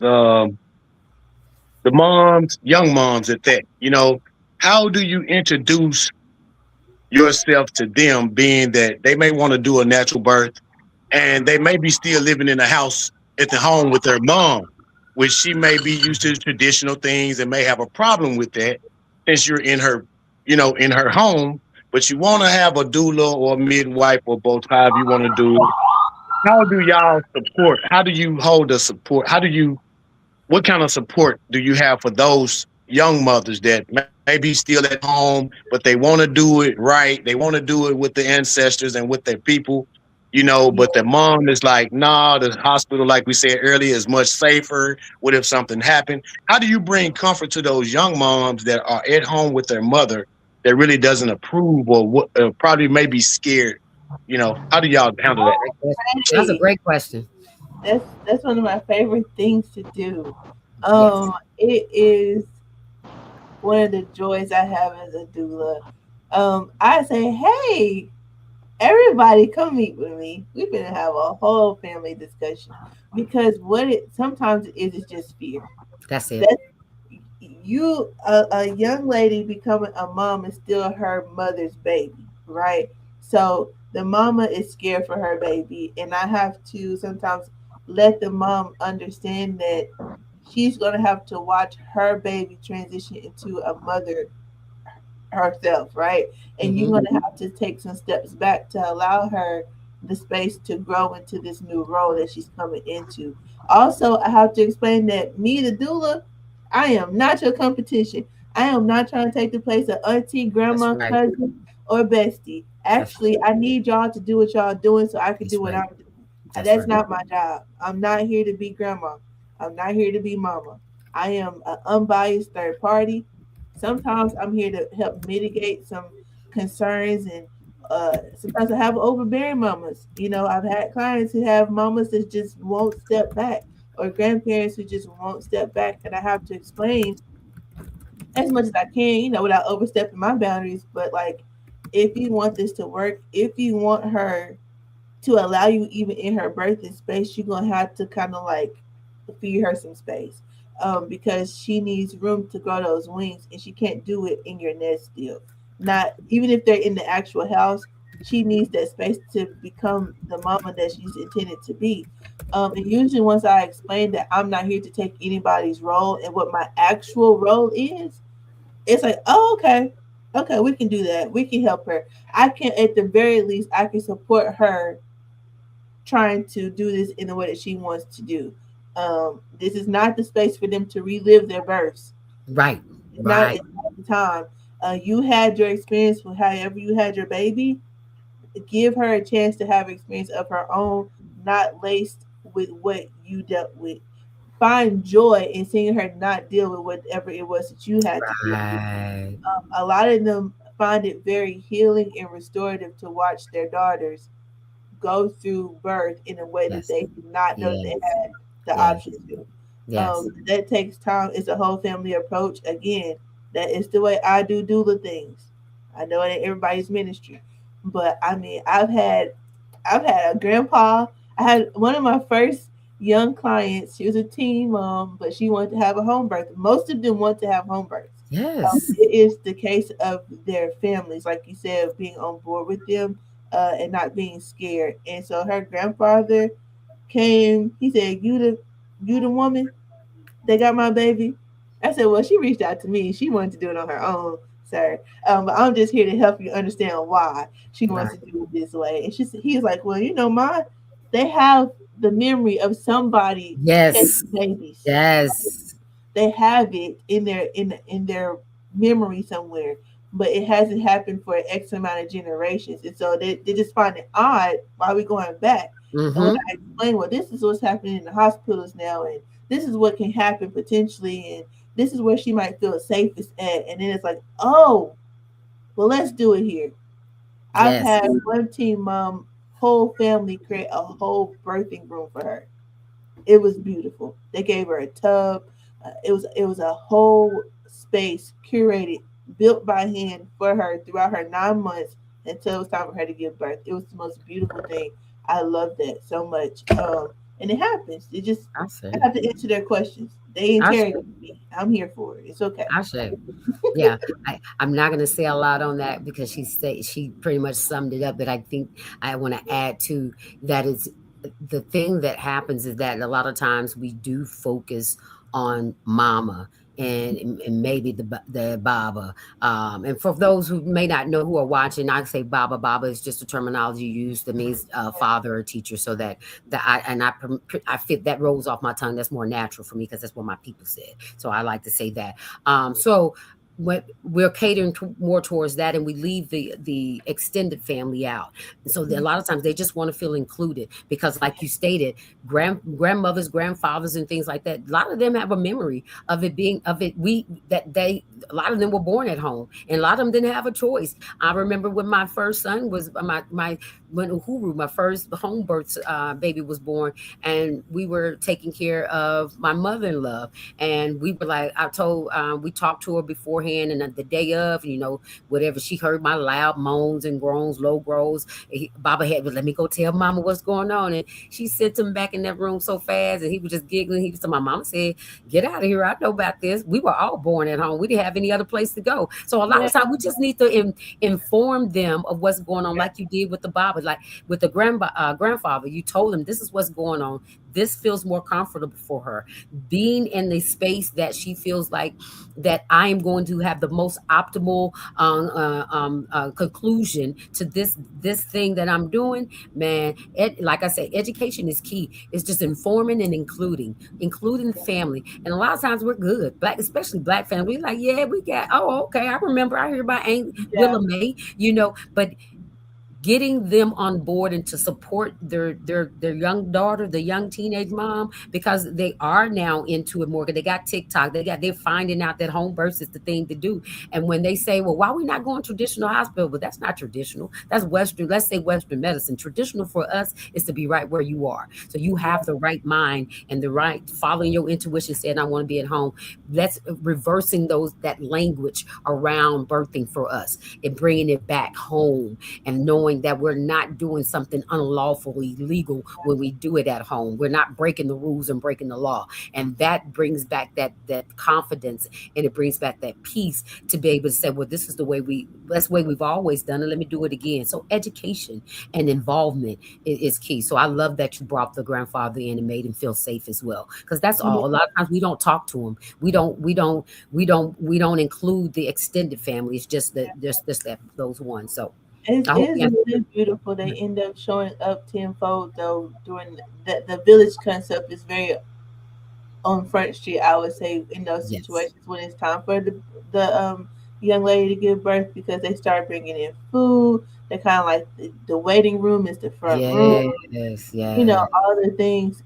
They're just kind of hanging out The Yes. people are praying and need to pray. The people that's Yes. cooking, and I've seen some beautiful moments here in Southeast Arkansas That's with that. beautiful. And I, even with some of my mamas who give birth, who have decided to give birth in the hospital, but Right. they decide to do it unmedicated. That's Mm-hmm. also a conversation that some Yes. families innately are like, you don't get no cookies for being in pain. You're right.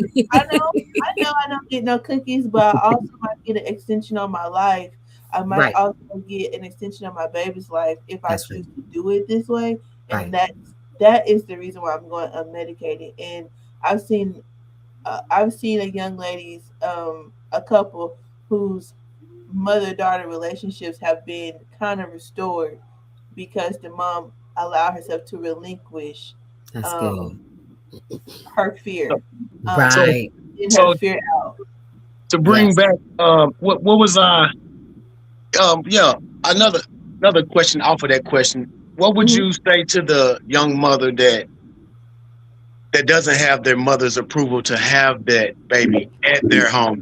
What facility or housing do we have or need to establish so that we can get our babies in position to be born without all this stress? Because we do need facilities when the mother That's right. or whoever doesn't agree with their home being Right. the Yes, birthplace. We do need facilities and people that are willing to use their homes or even a room to make this person feel comfortable, all this that mother has bring in happened. this child. Yes, I've seen that happen. I've seen. Look, y'all. I done been some places as a doula. I've seen. I've had one mama attempting to. She was like, "I'm just gonna do it in a tent." Right. Okay. She was unhoused and she was living in her husband's brother's house, like her brother-in-law, and they Mm-hmm. was like, y'all can come here, clean yourselves up or whatever, like, but you can't have your home birth here. And she was like, I ain't going to the hospital. So Right. we were preparing for her to figure out how to do it wherever she was gonna do it. I had one mama prepare her home birth inside of a hotel room.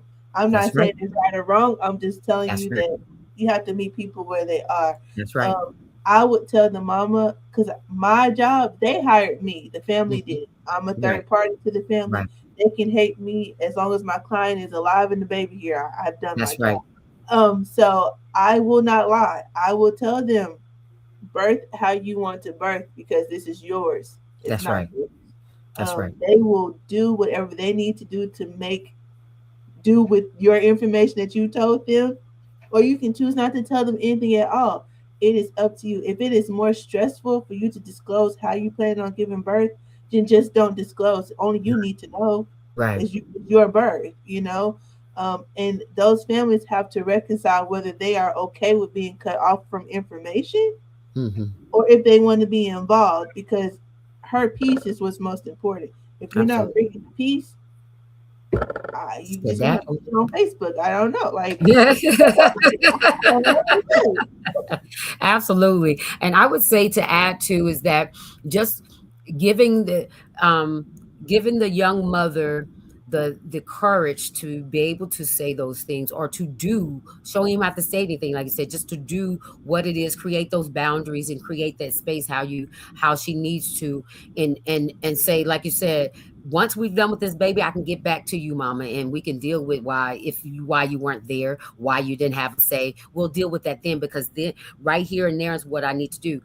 However, and however, comma, at the same time, if she doesn't have any other support besides myself, I would, and if she's really, if that becomes a mental block and a mental stress Yes, for her, we got to work on that, because the labor is not going to be as great as and peaceful as she needs it to be, and especially because we're outside of the realms of the hospital, we want to make sure that the things are in line so that we can have the best outcome, and so we get those two on board and creating the space. I again here at South Carolina, we have the UASC Kwaeisi International, our space here, we have a space where I've delivered 3 babies here in this space, and we call it Uhuru Mama delivery area. It's the birthing center. However, we have because we have the community that understands that if this space needs to be a birthing center at this time, that's what it's going to be, and then it becomes whatever it is afterwards. But we create those spaces,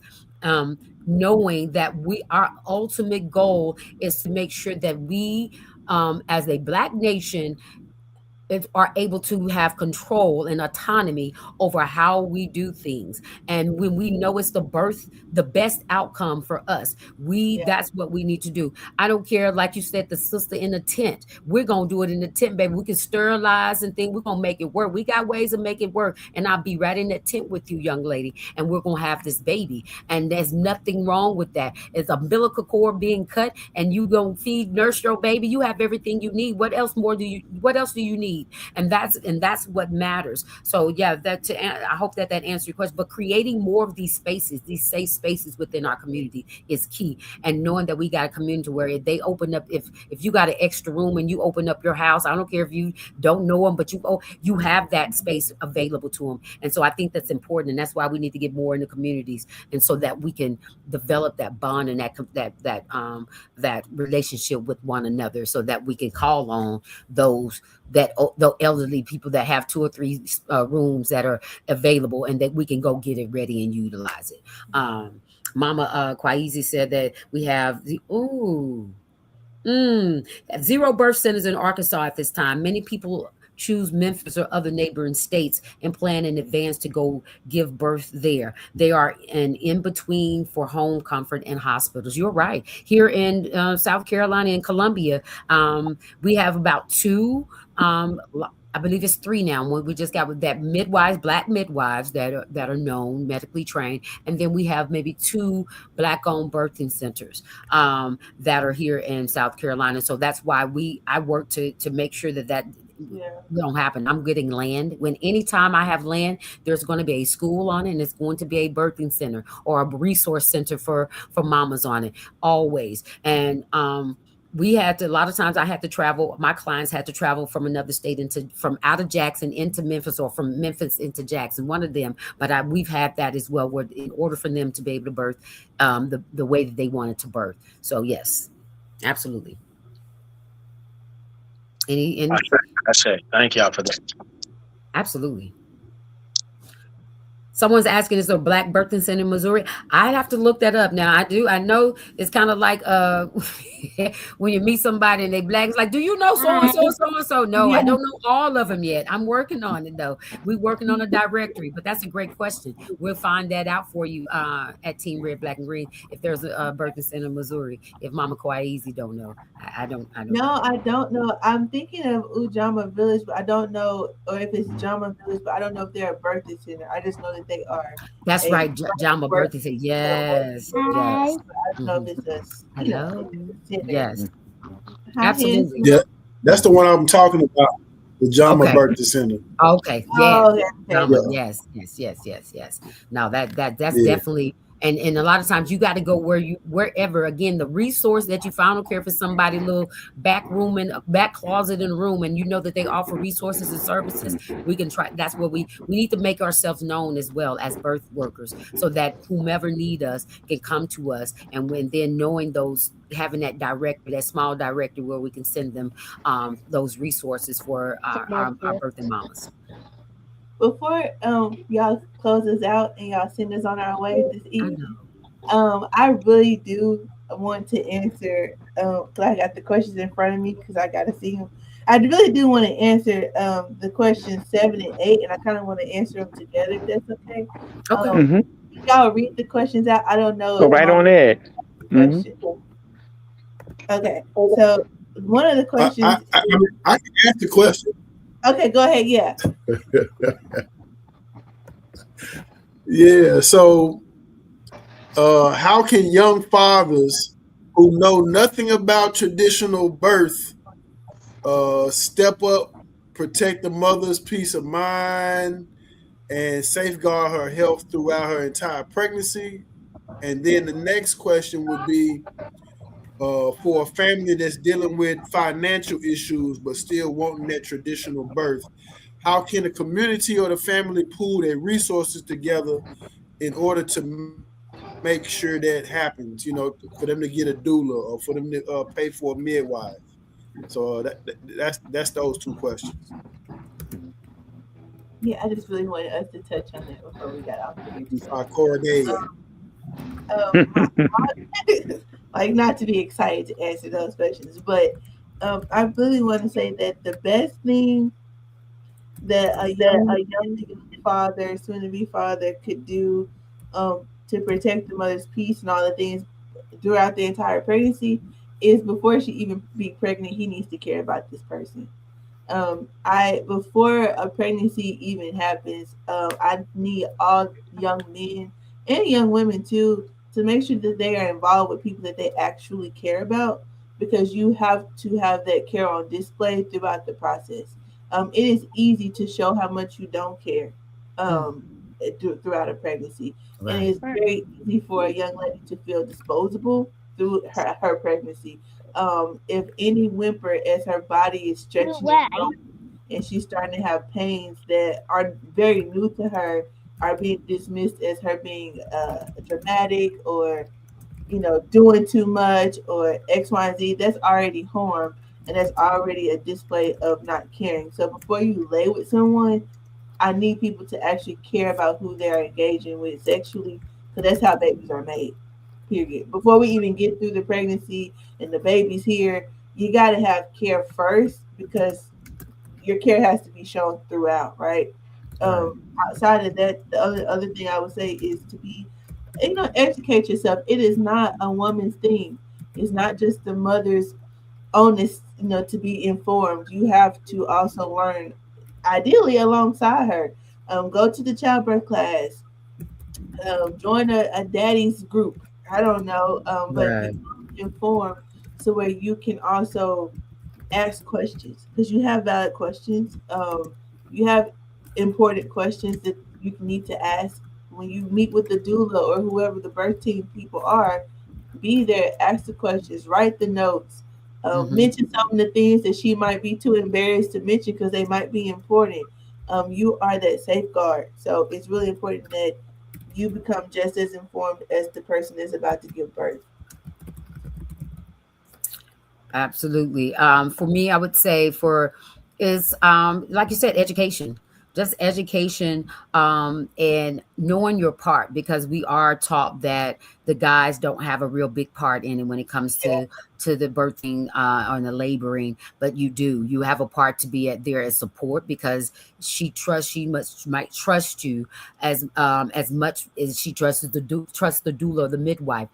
So being a good support and asking all questions that you have, asking any and all questions. So when we get to this point, you are well informed on how to handle the labor and the delivery. And as a young father as well, and just seeking out that male. I would probably even connect you with my husband. He's been a part of all three of our births. So connecting with those fathers out there, those more specifically who have been a part of a birth, and those that are the father's period, so that you can ask those more intimate questions that you may not feel comfortable asking me as a woman. But asking, if you don't ask a question, you're not going to get the answers that you are looking for. So ask the questions and be very transparent with yourself. Be very honest with yourself, and if it's okay if you're apprehensive, but that's why we're there to give that support. And like you stated, just working out where you are in a relationship with the mama. That's key, because if you're just there just because you think you're expected to be there, you don't have to be there. You don't have to. You can see the baby after baby is delivered or born. You can see baby. You don't have to be there, so that you don't cause more stress to the mama and to the child and to the situation. So if you guys have a strained relationship and you haven't been able to work it out prior to giving birth, then might want to opt out, so that you guys can, because the again, ultimate goal is to make make sure baby's born and then mama's safe and everybody's healthy and after birth. So that would be my answer for number 7. As far as I think we did we ask just number 7? We asked 8. We haven't asked 8 yet, so I'm just making sure. Financial strain. Okay. Financial strain. For one, the home birth, because sometimes they have to pay out of pocket. Yes. And that's where when you're working with somebody, for myself, I tend to, now this is not for I have, for circumstances, let's talk, because there's always a possibility of some kind of bartering that can go on. There's also some kind of possibility where we can go seek out some funding from a private investor. There may be something where you may not know that Medicaid does pay for. We'll work it out. We know how to write the paperwork, fill out the paperwork to where I can get paid. There's a way that can happen. Let's just ask the questions. Let's ask all of the questions that need to be asked so that we can find that answer. And then we, again, I cut out so much of my time and my resources so that I can donate this away. So there may be that opportunity that I can be like, you know what, don't worry about it. Let's discount it to what you got. We can do this. Let me tell you what I can offer. It might be lessened services, but I guarantee you're going to be good. I guarantee if I'm on the job, you're going to be good. Now but let's talk about it, because this is what I'm here for. I'm not here to say, baby, if you ain't got my price and I'm no, that's not why I got into this job. If I got in this job to make money, baby, I'd be rich by now, especially because I'm with African-centered education. We've been in business for 15 years, honey, and that's not the case. We make it work because our goal is for the children and for the family to be whole. Villy app barter. Oh, okay. I love that. There are ways. I need to be updated on all the things, some of the things, because I've been working as a traditional midwife a lot, so I don't know a lot of I keep myself updated on the major things, but not all the little small the apps and the things like that. So I'm going to be getting back on that because I'm here in South Carolina. I am wanting to get more, because that's the way I'm going to get a lot of my young folks. I want to get more in the hospital and because my wheelhouse is really working with the young mamas and the young people. So I really want to get in that because they're left out a lot. Because as an adult mama, I know what I want. I want this kind of birth and you worked it out. But the young people I want this. I think I do, but I don't know how I'm going to get it. So I work that way. But yes, just knowing that there's always a way. Where there's a will, there's a way, is what I say. We're gonna make it work, and we're gonna make it do what it do. And that's always been my philosophy. Communal based, and we're gonna make it do what it do. That's part. Yes, a lot of people do that though. So I always say to please ask, like Mama Nkoyo said, ask. Don't don't tell yourself no. Allow somebody else to say, oh, well, this won't work this way, because it might be another way that it could work to financially take care of the fee. A lot of the people in the birth work world have some type of pal that they got. For me, myself, as a doula, and sometimes each year I take donations, and I just use those donations to cover whatever somebody else says they can cover. Basically, can you support this person's birth? Can the community come together to help fund whatever they need? And sometimes that's what that looks like. But all of your churches, go to your churches. I also tell people, if you have to decide between getting birth support, like hiring a birth team, or having a baby shower, I'm gonna be honest. How about we put that money towards the birth team? If that's what the woman truly wants. We could always give her stuff. She could always give her what you call it, the birth push gift. Is that what you're saying? Yes, all the things, like she can send that out. We can get that to her at a later time, but get her support secured first. Pay for her care, because if she's not allowed to even enjoy the stuff that you done bought, what was the point of buying it, right? So let's ensure that she's here to enjoy the spoils of her birth, pretty much. Yes. Like let's put that money in that pot versus extravagant $3,000, $4,000, $5,000 baby shower. Okay, and gender reveals and this Yes, and that all yes, that could have secured you a midwife and a doula, and that's maybe right. even a midwife assistant. I'm just saying.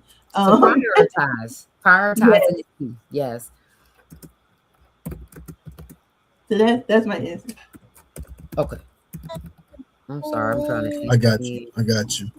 Um, so the work that you both are involved in is, I know some people say, well, it's revolutionary. I mean, it's powerful. I mean, but at the base level, this is the core of just what we're supposed to do as a people. We're supposed to be bringing our own children into this world. We're That's right. supposed to. This is what we're supposed to do, regardless if the hospitals was there or not. Like Right. this is what we're supposed to do as a Mhm. people. This is part of us reclaiming our power. You know what I'm saying, and strengthening our families. Like having that space and time to be able to pour into one another as we bring our children not just into the family but into the community, and how the Right. community supports family and vice versa. Like this, having a child is a community thing. It goes into that whole role of it takes a village to raise a child. It also takes a village to bring a child into this world as well. And the work that the doula and midwife do are very essential in that village of bringing that child on this side. Um, Baba Obo Wajumi or Freddie, y'all had any other words y'all wanted to share? Look, man, I've been educated by two of the most powerful, intelligent African women that I know, Mama Kwaeisi, Mama Nkoyo. I just want to just say, man, this has just been one hell of a program today. I knew it was going to be when I was told that both of you all would be our guests. It lived up to it and more. Um, Man, I just want to thank you all for your time. Thanks.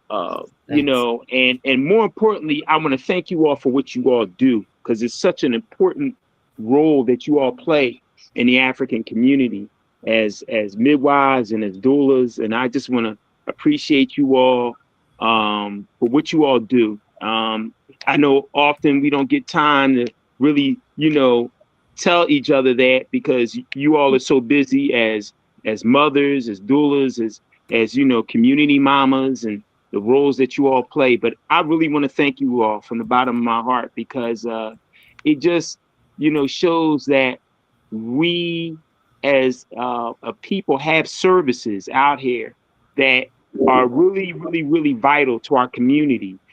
For sisters who are not looking to go into hospitals and delivering children, we have this resource right in our community. And we need more midwives and more doulas across the country that can provide a service in terms of us being able to properly bring our children in this world and birthing them, properly, through techniques that our ancestors, utilized, Yes. before there was ever such thing as a so-called That's right. hospital in the modern sense that we, see hospitals in. So I just want to thank you all for being our guests, and I want to thank you all for what you all do. I'm just in awe with you all, and it's just been an honor. Oh shucks. Well, give thanks. We appreciate it. It's an honor here as well. And anytime I'm able to speak about Say hi.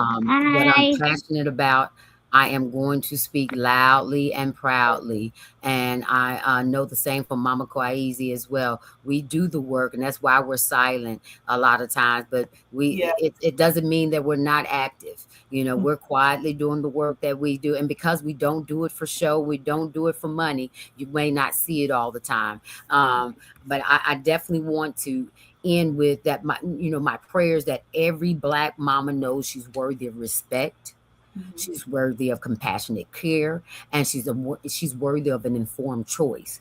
Now, whether she chooses a hospital, a birth center, or at home birth with a qualified midwife, as you would say, or clinical midwife. I'm not going to say qualified. Well, qualified midwife can be at home, can be at the hospital, because I'm qualified. Kwaeisi is qualified, I believe, as long as you got black blood in your blood, and I'm not saying it to be. Let me make sure I make this statement. I'm not saying it to be willy-nilly about the training and the medical training that goes with, but I'm saying that and you could go get certain trainings, and you can go get those, that you're very qualified to be the whole shebang for the mamas. But whether they choose us, whether they choose me, or they choose Kwaeisi or anybody else, the mama deserves to understand her options. She understands that she needs to have her questions answered, and to be surrounded by people who honor both her dignity and her voice. So what my goal is for healthy babies that begin with healthy mamas. Healthy mamas build healthy families, and healthy families build healthy communities, and healthy communities build healthy nations. So if we truly want to strengthen our nation, we must begin by strengthening those who bring the next generation in the world, baby. And that's me, and that's people that look like Mama Kwaeisi, and that's all the other mamas. So we got to start there. And I'm always walking my ish, talking my ish, because y'all, RBG, we talk about the black woman is God. I know the black man is God too, but the black woman is God because she creates, she incubates, and she builds, and she grows, and she births life into this world. And that's not a slight, that's not arrogance. It's just the understanding that we must honor and know and we got to protect that. We always got to protect that and reclaim that power to take the autonomy back, so we can have all kinds of birth houses all around. So if anybody can walk in anywhere and say, I'm having my baby, help me, or please, and we got it. And so that's my spiel. And if you want to contact me and you want to know more about what I do here to Uhuru Mama, contact me at www.uhurumama.com, or reach me at life@uhurumama.com, or Nkoyo, all things Nkoyo, at Gmail. And I tried to put in the link, but I don't think y'all little chat like my stuff. I don't know if YouTube cutting it off or something, but I don't know. I might be doing it wrong. But I want you to know that uhurumama.com is here. You said uhurumama.com? Yes, sir. uhurumama.com. I hear Mr. Fussy Pants. I know. He said, "Mama, come on with it." I know. He's done went an extended time today without milkies, so I'm about to go provide the milk as soon as I get I off. know that's right. But similar things, I have the same sentiments, so I'm not gonna repeat many of them. I will just say, like, some of the stuff that have been silently involved in our state, especially between being pregnant myself. I did get my own doula and giving birth last year. I'm just now getting back on the scene of like showing my face. But in that time, I have been a part of the Doula Alliance of Arkansas, where we are trying our best to get it passed into law. Well, it has been passed, but still working out some of the things so that Medicaid can cover doula support. Because many of our mamas here do have Medicaid insurance, and sometimes they need to be able to still get a doula.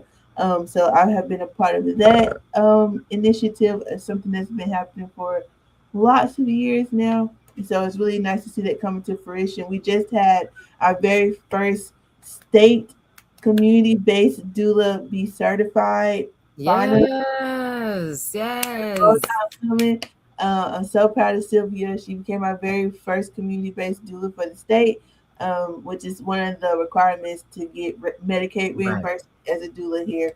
You have to do that route, but if you want to be able to support mamas who are covered through Medicaid, that is the route to go. And also just continuing to be a part of Ujima Maternity Network, who was founded here based off of the concept of Ujima, which is collective working responsibility. Understand that it is not just on the mamas to have safe births. It is on all of us. It is on all of us to be informed, to be aware, and to speak up when she can't speak up for herself. And so Ujima is working on some things across the state, and I'm proud of them, helping to train and certify a lot of our doulas, because at one point my mentor was the only Black doula in our entire state. Wow. She wants to begin to train other doulas, and then they formed the nonprofit Ujima Maternity Network, and I've just seen it grow from just a handful of Black doulas to a lot of us now across the state. So if you want to find Ashe. me, I'm at Willowing Aya on the interwebs, and Yeah. that's where I'll be. So I do want to also, because she did remind me, I need to say what initiatives I'm a part of here in yes, Columbia, and that's the Black Doulas of Columbia Collective, and I'm also a part of the Columbia, South Carolina Black and People of Color Birth Workers and Doulas Collective as well, and we are too working on initiatives to get the doulas paid through, through Medicaid, and also I am a community health birth worker as well. I'm trained and I'm getting training. I'm just working on going again, walking in the footsteps of my ancestors, the granny midwives and those grand yes, midwives. So I'm traveling in the dual areas, going to North South Carolina, going into Kingsville, Lane, South Carolina, east over Sumter, and so that I can bring that education to those areas. So again, I'm also on Uhuru Mama on all the social medias as well. If I'm on social media, I gotta work. I need to get me a young team, honey, because I don't be on the internet. I need a young team because I know that that's the way we can get to the young people as yes, well, it because is. that's where they are. So I'm Yes, working on it. I'm working on it.